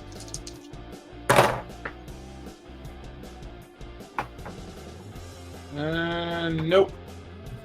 Nope. You can kind of feel the shape of the thing, but you're not really sure. It's caught on something. Well, if there's time, we'll circle back to it, but I'm going to let go of it, grab the nearest member of our party, tell Coach to grab the other one. There's only 2 other members besides us, right? There's Emerald Moon, Atreyu, John Matrix, and Buford. Well, we both have 2 hands. Grab 2 people, Coach. Let's go. All right, I need you to make a strength plus unarmed check. Difficulty 2 if you don't mind looking at the fire. Difficulty 3 if you're trying to avoid looking at the fire. Well, I'm still wearing my helmet with the visor down, so it's not doing me any favors to look at the fire, but I would rather suffer that than to try to go in blind and have to use an extra point.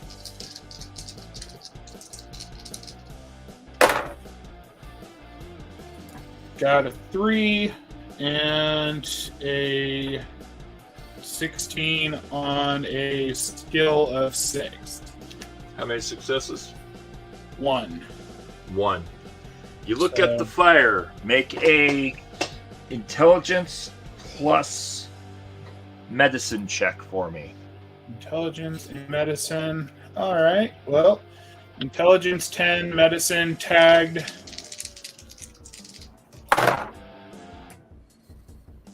Got a 12, so 1 success, and a 17, so just the 1 success. There's a strange hypnotic pulse to the flickering of the fire that kind of reminds you of a hologram. However, you're finding yourself really entranced by the fire that you're only able to pick up John Matrix. And as you're holding him, you're staring at that fire intently, reaching for Emerald Moon, but it's not as important. The fire is much more important, and whatever's in the center of that fire, that's very important. We'll come back to you in a second. Blarf, what are you doing? You said his hand was in the fire? Yes.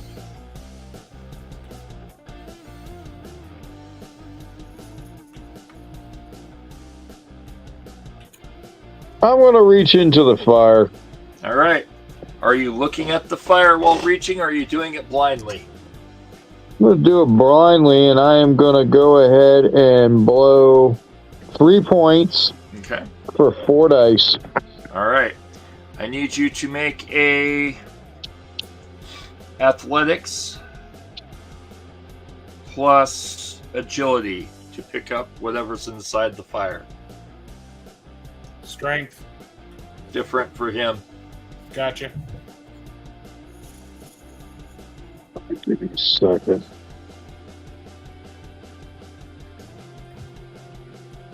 Oh, my agility's 3. Why you gotta fuck me like this? Because it's fun. So, to understand, the reason why Ogre is using strength versus you, Ogre's suit is turned off.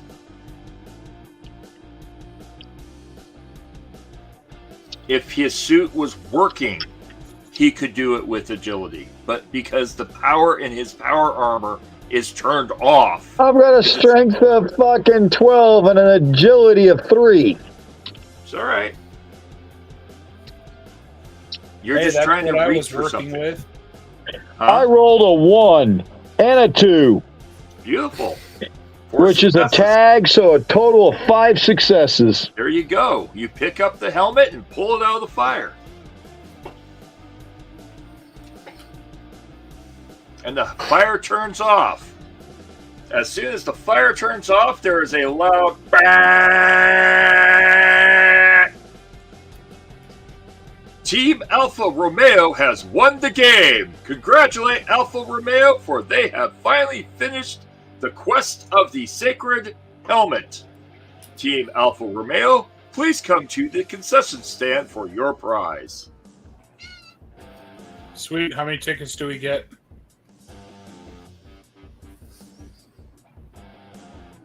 No answer.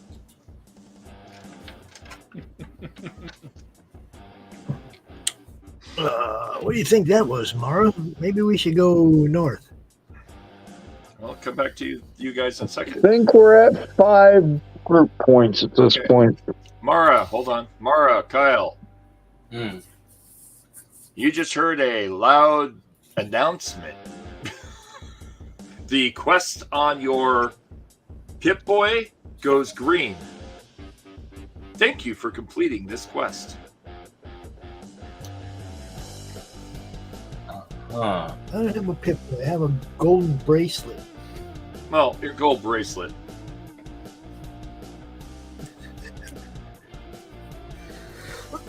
As far as I know, I'm still tripping balls. So. Yeah, I know. Where concession stand do you think? And because I'm tripping balls, I totally forgot about the guy who's selling armor and guns back there, and we're just tripping north. Yep, pretty much. Mara, would you like to follow, or what would you like to do? Sure. All right. Sounds good. Trying to figure out where the concession stand is at. Right.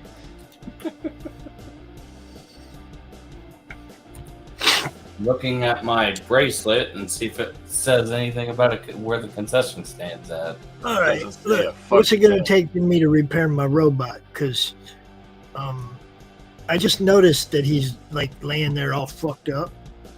He's standing there, but he's kind of just twitching. Since I have 3 in repair and it's a tag, and I have 3 in science and 7 intelligence and all this other crap, I should be able to fix it pretty easily. Jury rig and all, right? Yep. Turn them off and turn them back on. Who turned him off? That's what I want to know. I'll help you fix him later. Blarf He said tried something to- about a fire. He tried to touch my butt. He was following orders, and there was nothing about your butt in the orders. Wait till next time. Next time, Gadget. Next time. Oh, didn't you say something about a fire? Yeah. Way over there. Everyone who's looking in that direction, make a perception plus survival check, please. I don't have to make it. I already seen it. I know. I told you, I don't care. It's like, I'm not a fireman. looking There's that nothing way. to do about it. There's a 1. How's that? Perfect. Nothing critical 'Cause fail, I know but what no happened. successes. I'm going to cautious nature that bitch. All right. Y'all don't need all that. I know what happened. I'm the one to start the fire. Hey, Will y'all hey, chill 2 out? successes and a nat 1, so 3 successes. Beautiful. Mara, what'd Yeah, you get? we're up to 6. I was trying to figure out my pit boy. Well, I mean, I can roll it if you want, but it's up to you. Are you going to look at your Pip-Boy or are you going to look at the fire to the south of you? the pit boy. All right. All right, so looking at your Pip-Boy, it doesn't show you a concession stand map. It doesn't show you anything. It just shows you a forest. Huh. You have no fucking clue what it's talking about. None. Nope. It just says, thank you for completing this quest.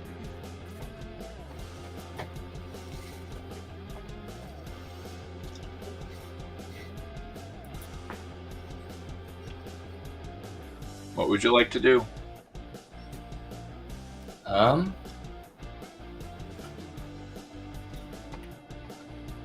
Find the nearest party member to figure out what we're doing next. And maybe Well, try to find the- your entire party's together. You're all just standing around. And, well, most of you are standing. 3 of them are still sitting dazed, just staring where the fire was. Oh, right. Go And over to so the is the nearest. dog. Huh? Go over to the nearest party member and try to shake them awake. All right, you go over to John Matrix and try to shake John Matrix awake. John Matrix is being held by Ogre. Ogre is also kind of staring confusingly at the spot where the fire is, by the way. All right, we'll come back to you in a second. Now, all of you that look to the south, the entire south horizon is on fire. Everything to the south of you is on fire. You see a blaze of fire that's about 40 feet tall. Mm-hmm.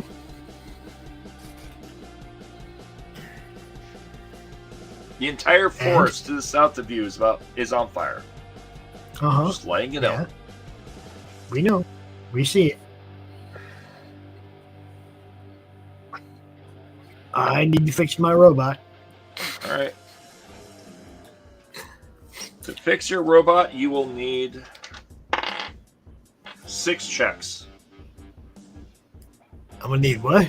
6 separate rolls. 6 Okay. separate successes? 6 separate rolls. Do you understand? There's a 10. Well, hold on. And I what haven't am I told you doing? what you need to roll. Hold on. I haven't told you what you need to roll. You will need to make 6 separate tests. Each test will determine how well you fix your robot based on what you're doing. Because your robot's pretty fucked. It got thrown into an electrical field.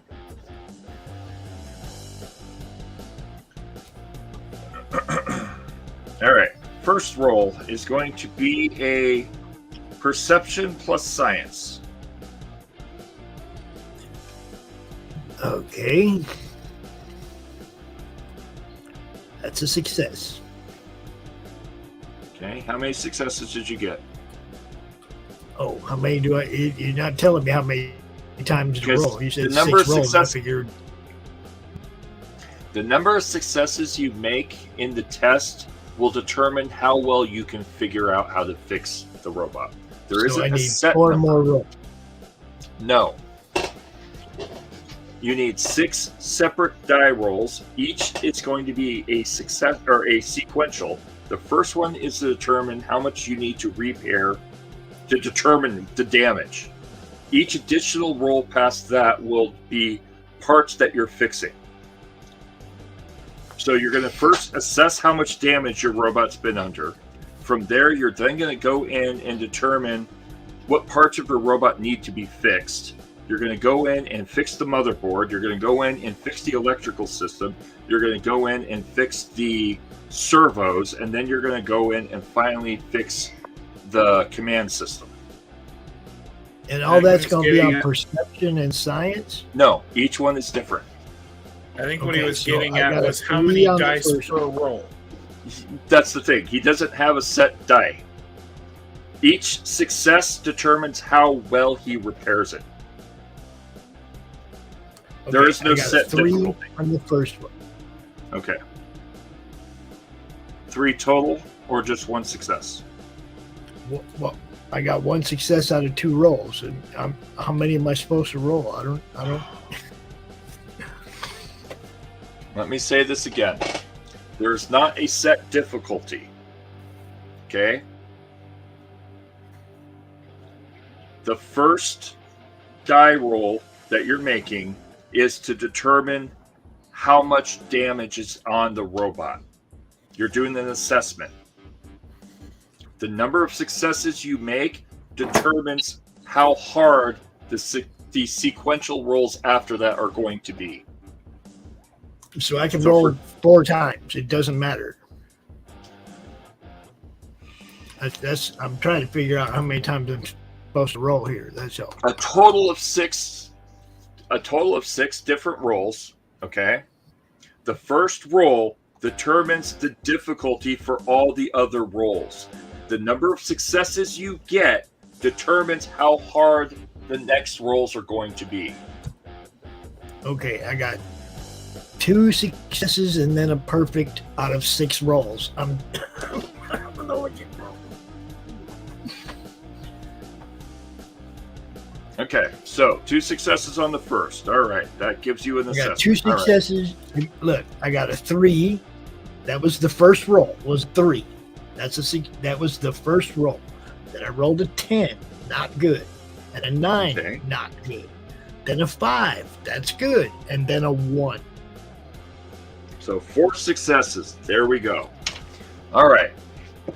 Next roll. Now you're going to fix it. You assessed it that it's really seriously damaged, but you understand what you need to do.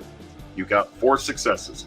Next roll is going to be fixing the motherboard. The motherboard will be a repair plus intelligence. Okay, repair is a tag skill. Okay. 3 You'll on have that, a and I got a difficulty 7 of 2. intelligence. You have a difficulty of 2.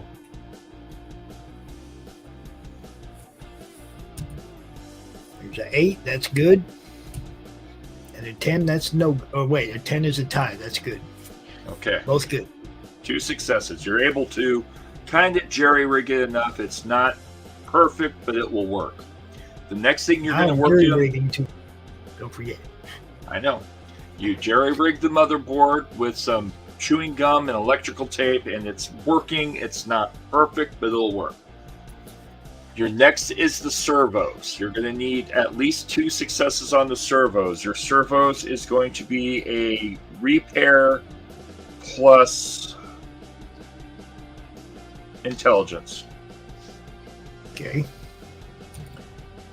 That's a good one. And 2 successes. What'd you get as a tag or non-tag? Repairs a tag. Okay. Did you So I got manage? a 10 and a 3. Okay, so 3 successes then. Okay. So you managed to get the servos perfect. The servos are working really well. You managed to fix that part. Now you're going to go in and fix the wiring. You're going to need science on this one plus intelligence. Okay, science I have a 3 on, but it's not a tag, so it's still 10 is still my base. Okay. 14 is no good. 6 is good. How many rolls am I? Keep Minimum going. 2. Or what? Minimum 2. Just 2. Okay, so that's 1 success. All right. You're not sure about the wiring. If Buford gets hit in a fight, he's gonna probably break. but for the time being, the wiring is still working. Next, let's see, that was 4 rolls. Next, you're going to work on the programming. You need a science plus an intelligence check. 2 successes. Difficulty 2. Success 1. And 19 is no good. I'm going to steal 1. 13 is no good. That's it? How many's in the pool? 6. Oh, that's no good. 18. Now there's 5. Okay. 19. It's just not going to let me do it, guys.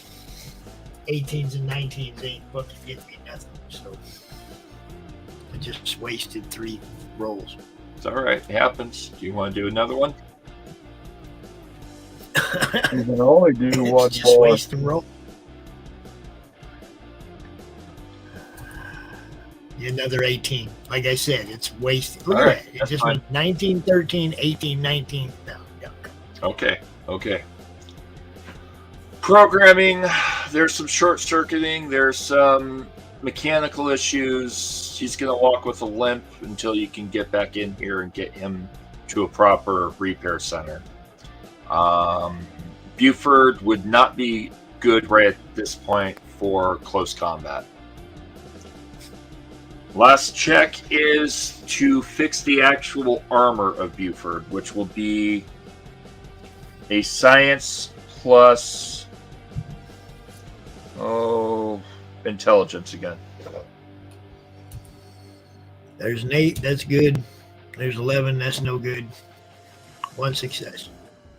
1 success. His armor is very dented, and there's some definite weak points. If anything scores a 17 or higher on him, he's going to go critical. But you got him working. Okay. Next, Mara, you were trying to wake up John Matrix. Ogre, you've started to kind of come to. You're holding John Matrix. You look around, and Mara's slapping the shit out of John Matrix, trying to wake him up. Blarf is standing there holding something glowing in his hands. Emerald Moon and the Triu are still in a trance. The dog is in a trance.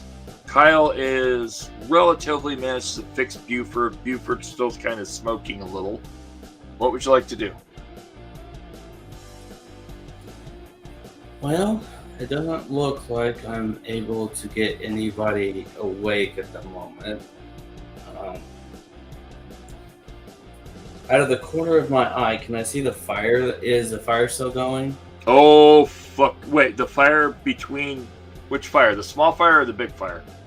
The fire that's causing the illusion, or the... It's gone. That's gone. The thing that was causing the illusion is in Blarf's hand. He's kind of holding it.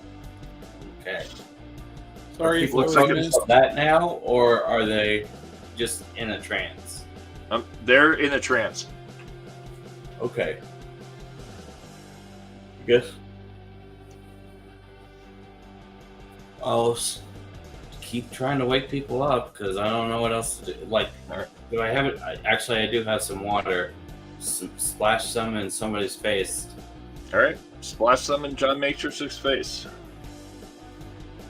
You splash the water, and I'm not even going to make you roll for this. You splash the water in his face, and now he's wet.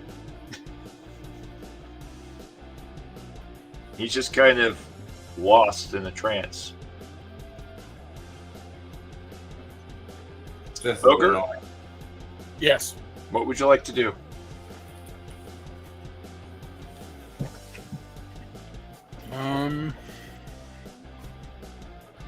Has anybody else made a decision? I had to step away for a moment. Rile Kyle had just fixed Buford. Buford's still sparking and smoking a little bit, but the robot's kind of working. Mara just threw water in John Matrix's face, trying to wake him up. Mara's trying to wake people up. You're holding John Matrix.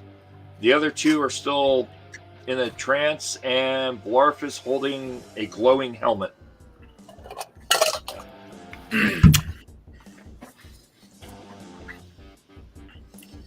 I guess I will examine the one that I'm holding and see if I can't figure out a way to wake him up. All right. So you and Mara are going to work together to wake up the guy. Blarf, what would you like to do?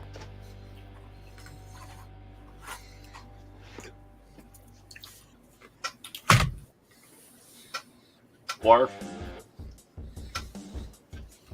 Did we lose you? Huh? Blarf? What? What would you like to do? You're holding a helmet in your hand that's glowing. The rest of your party's standing around you. I hand it to Ogre. You hand the helmet to Ogre? Ogre's trying to wake up John, so what would you like to do? How do you hand it to him? I bump it into his shoulder. All right. Ogre. Blarf bumps a helmet into your shoulder. Alright.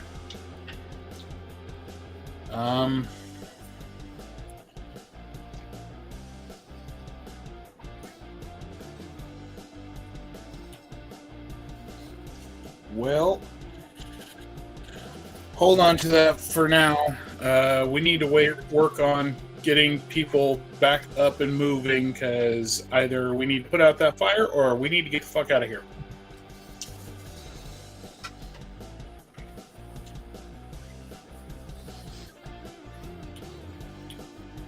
Blarf, did you hear him?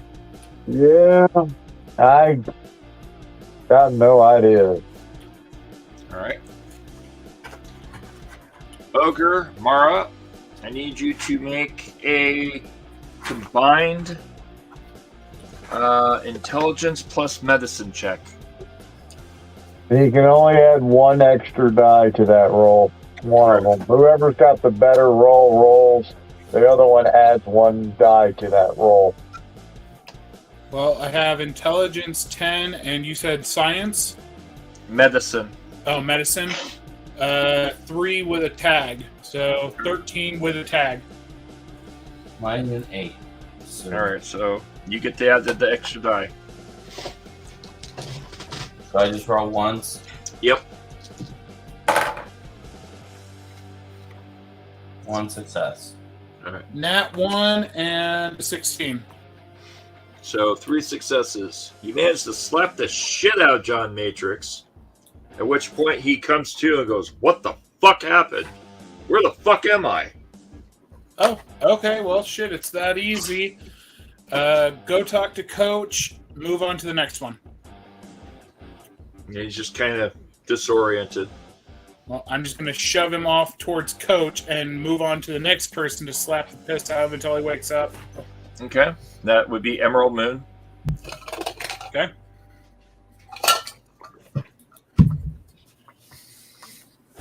Mara, are you helping him? Yep. All right. So the two of you need to do a roll, a combined roll again for Emerald Moon.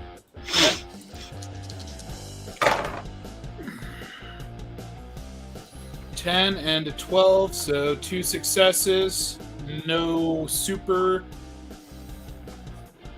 and I didn't beat the tag, but so just 2 successes. Mara? What am I rolling? Intelligence plus medicine. Oh, a medicine check again. And by the way, with the natural one on the earlier roll, that gave us 2 points to the pool. Okay. Now That's he's rolling nice. for my Please, stat why because fail? he's assisting me, right? Yes. So you gotta roll to beat 13. Yeah, that was a 19, so I failed. Okay. Alright. Should I cautious nature? All right.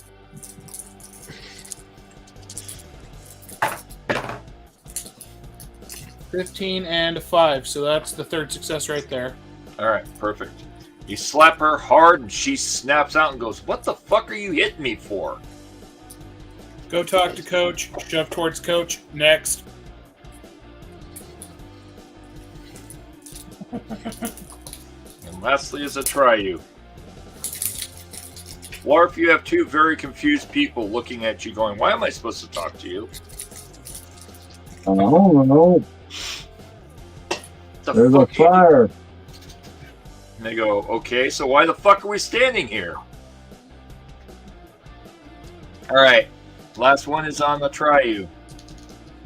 I got a 9 and an 8. Mara, you throwing your help in? Yeah, I got a 16 now. So, all right. Well, I can't cautious nature because I already just did that, so I'm gonna action point. Yep. And I got an 18 and a 17. So, nope. Nope. All right, we'll come back to you two in a second with that one. My arm's tired. Right. All right. Blarf, you are currently holding a glowing helmet. Yeah. What would you I like tried to to do? give it to Ogre. Okay. You could always just put it on his head. Okay. Please don't rip my head off when you go to remove my vault helmet to put that one on.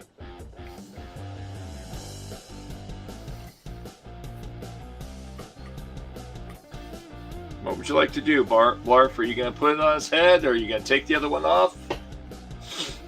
I'm going to try and take the other one off. Hopefully it's not attached. It's not Velcroed in. I will need you to make, however, a agility plus unarmed. Oh, god damn this unarmed shit.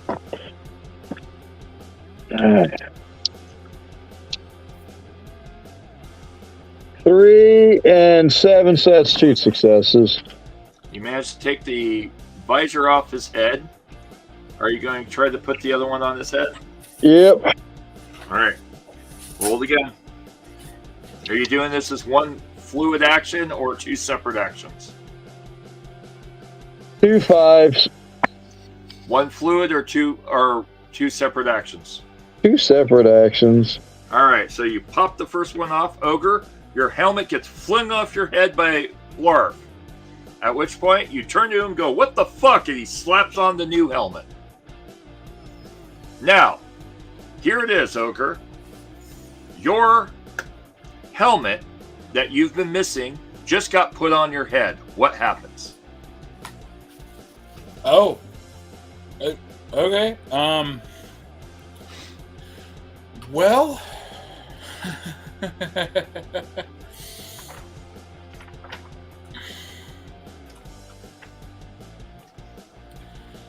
That is a good question because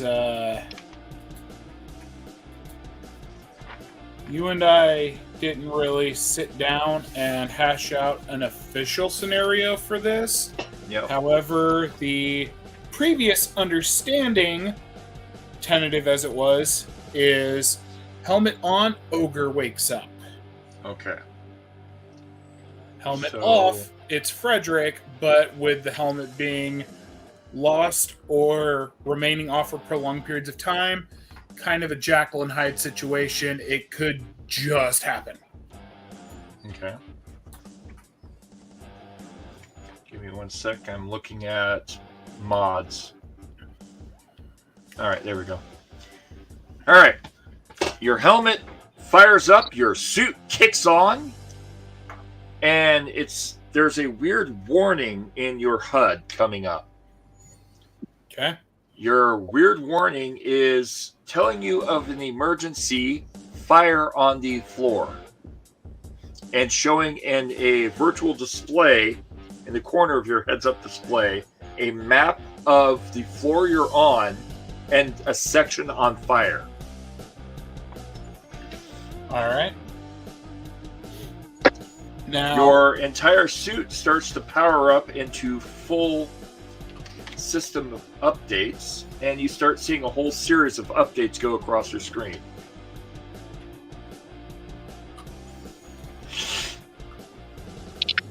What would Now- you like to do? Well, first need to clarify. Now that the helmet is back, I finally have sealed environment, which means Yep. I am no longer exposed to the acid trip air. Correct. So I don't know if that's going to jar me back to reality or if that's going to take a little bit of time.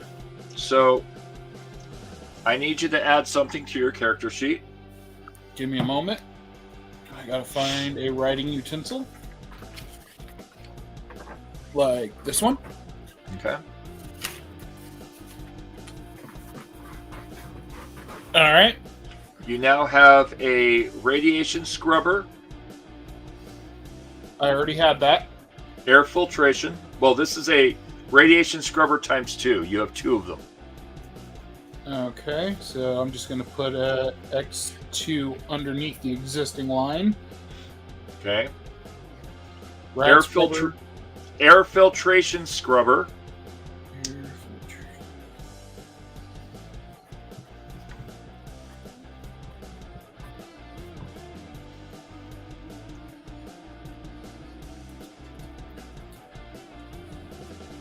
Okay. Advanced sensor array.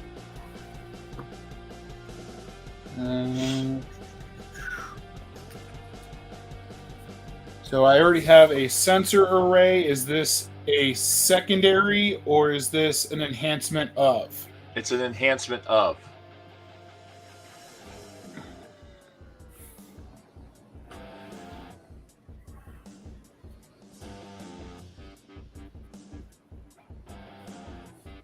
Okay.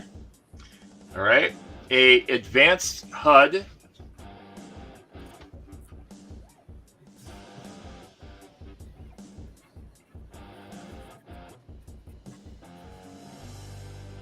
Okay. Advanced database.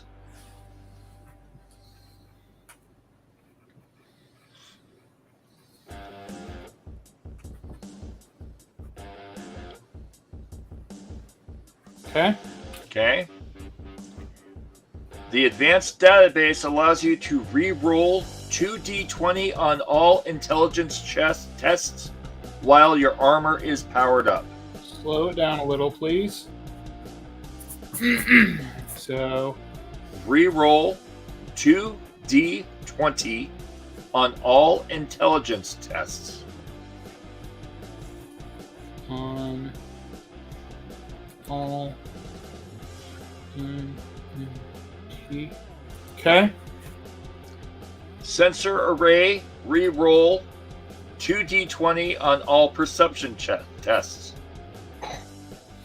So does that make it a total of 2 or a total of 3 because the before advanced was re-roll 1d20? This is giving you a total of 2. Okay.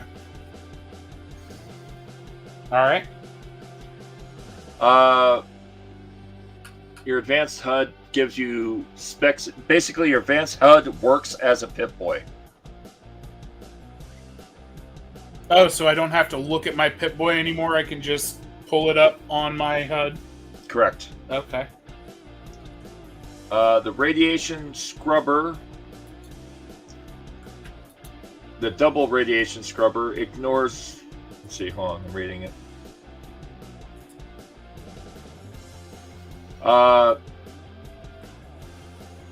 Yeah, effectively, you're immune to radiation while the helmet is on.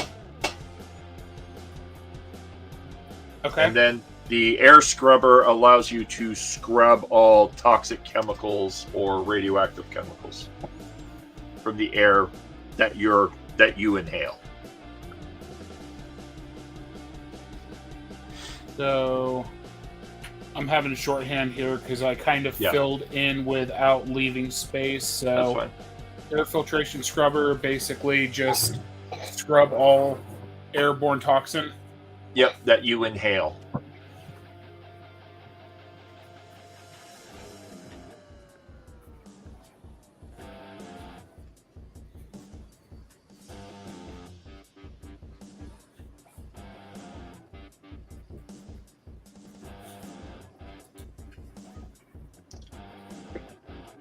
Okay.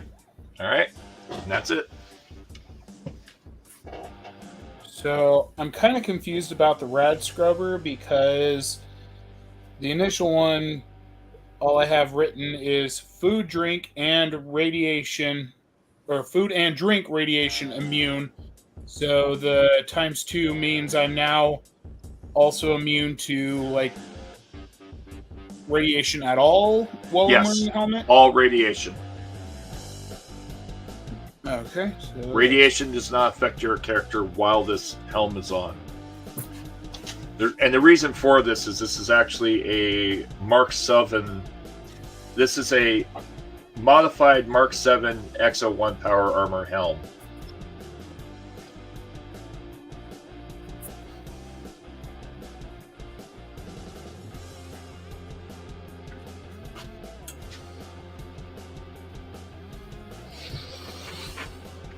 It's not the same helm as your T60. It's an Exo 1 helm. That's why you get all these mods to it. Gotcha. It's a completely different suit's helmet.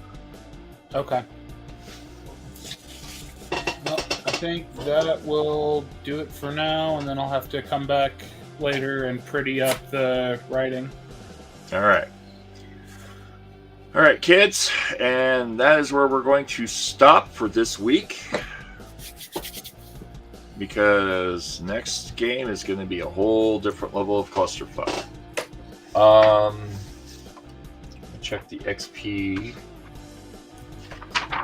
guys are going to get a lot of XP. I just got to see what the max is because I don't remember. Well, I get to go up a level. Yeah, you all do. All of you are going up a level. I'm just trying to find out what the maximum experience you can get in a game session is. Oh. Really don't want to mark up my book to find shit like this, but I may just have to.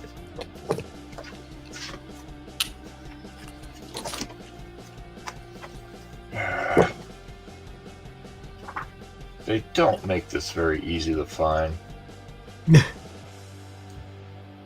Here we are. 49 and 329. What the fuck?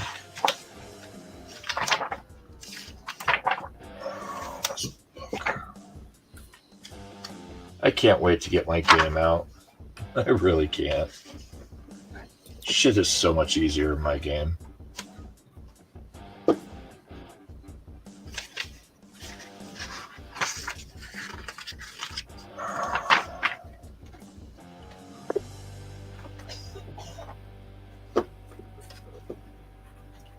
Yeah, that doesn't tell me how much XP you get. That's fucking obnoxious. Rewards. It must be the rewards. XP rewards. So that makes fucking sense. I swear I'm getting too old for this shit. 329.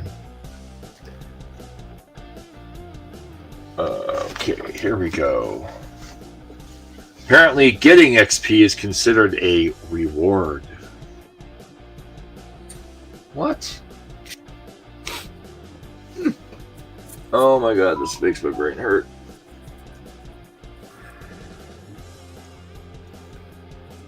Yep.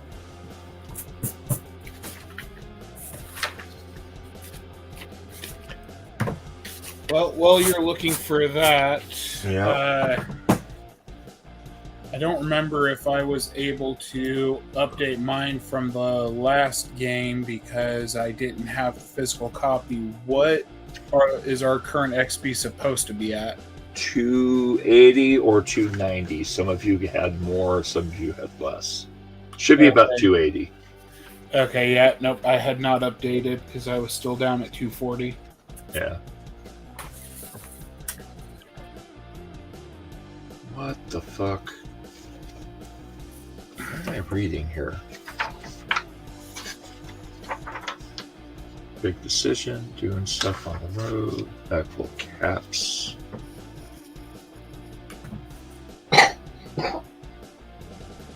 Report back to their sources on here. Yeah, you're gonna have to give me a minute on this one. This is fucking crack rock. Take your time. Those of us who have seen the book know what you're dealing with. Yeah, it's fucking. Who the fuck wrote this, man? Like, Jesus Christ. Somebody who doesn't know how to structure an experience gameplay book. Yeah. Good God. Quests and campaigns. Killing something. Here's the stats.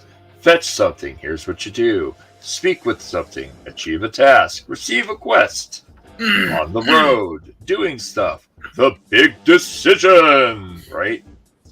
Bag full of caps. After you completed the quest, take some time to let your PCs report back on their success or failure if things have gone badly. This is apparently how you end a quest, right? The debriefing is an important part of a scene, as it allows the characters to hammer out any important details with the NPC and gives the players a sense of closure to their quest. Allows the NPC to ask questions to the PC about the quest, how the quest went, and let the player ask any lingering questions that they might have had about the story. Giving the PCs their reward signal at the end, giving the PCs their reward signal the end of the quest. And it's typical at this moment for players to update their sheets with any new information, items, or experience, possibly gaining a level and improving their abilities. You should encourage the players to reserve any further character actions for downtime between quests at this point. Quests at this point, but do field questions about the rewards they are given. The rewards that PCs can earn from quests come in 4 varieties. Are you fucking kidding me? Caps, XP, gear, reputation. Hi, this is a role-playing game, not a fucking video game. Fucking God, shoot me. Sure, because it sounds an awful lot like a video game. Right? Yeah, I think I'd just wing it. I wouldn't stress on it. Just give us whatever you think it should be. And I did have one question for you, though. Yeah. I did have one question for you. Yes, what's your question? I have one bag of pills that says eat me. Yep. I have one bag of pills that says don't, or 2 bags of pills that say don't eat me. Yep. I got one bag that says don't eat them. Yep. What's the 4th one? You don't know. It doesn't say anything. The letters have been scrubbed off. If I'm remembering correctly, that 4th bag that you found said definitely don't eat me. Maybe. I don't remember. I was winging it. So here's the problem with the experience points rewards for quests. Okay, you ready for this?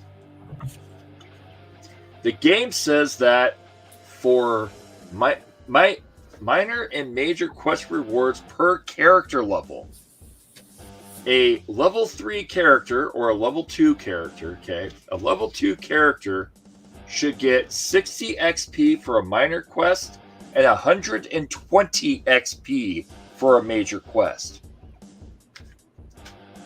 Okay.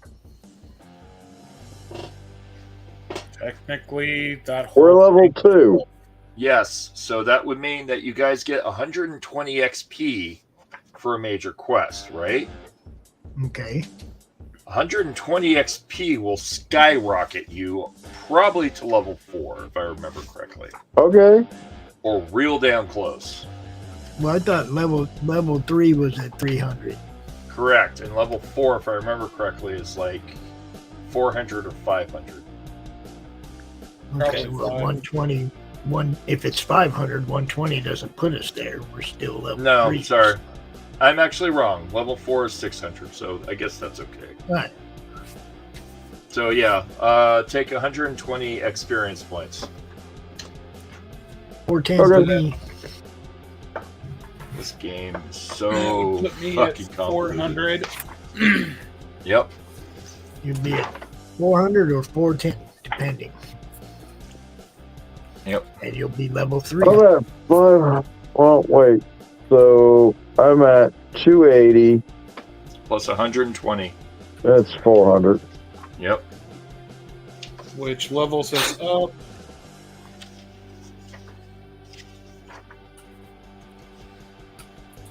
XP next level is 600. And we're now level 3. I'll do character leveling here in a moment. Once I get to that page.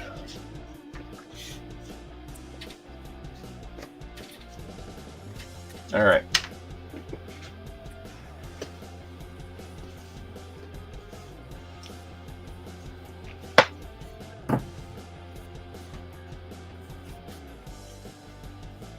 I can close that and go back to this. All right. So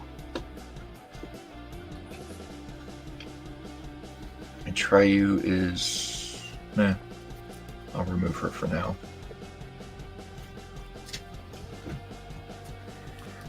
Actually, guys, I got a long weekend ahead of me. I want to. Yeah, I'm about to cut out of here. Yep. I'll deal with my leveling up here over the next 2 weeks. Sure. Just get back to me if you have any questions. Yep. Good game. If you want to do mine real quick, there can't be much to it. Yeah, it's basically you pick a perk, increase a skill, and I think like give yourself a tag if I remember correctly. All right. Well, you and I can talk anytime between Yep, now and then. that's cool. Deal with this behind the scenes. So Yep, that's cool. I'm gonna go ahead and check out. You can end this All right. whenever you want. Yep. Does anyone want to work on their characters before we end this? It sounds like everybody's kind of good, so I will just go ahead and check on that. All right. We can do that at a later point. Mara, do you want to work on your leveling now or later? I'll do mine later as well. All right, sounds I'm good. literally falling asleep over here. Yeah. A Triu passed out about an hour ago. Oh man, Ninetales already left? Yeah, he cut out. I was going to thank him for being such a good coach and getting me a new helmet. Next game. All right, kids. As they say in the wonderful world of one of my favorite TV shows, and no one has yet to catch on when I say this, be seeing you.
This concludes our broadcast day.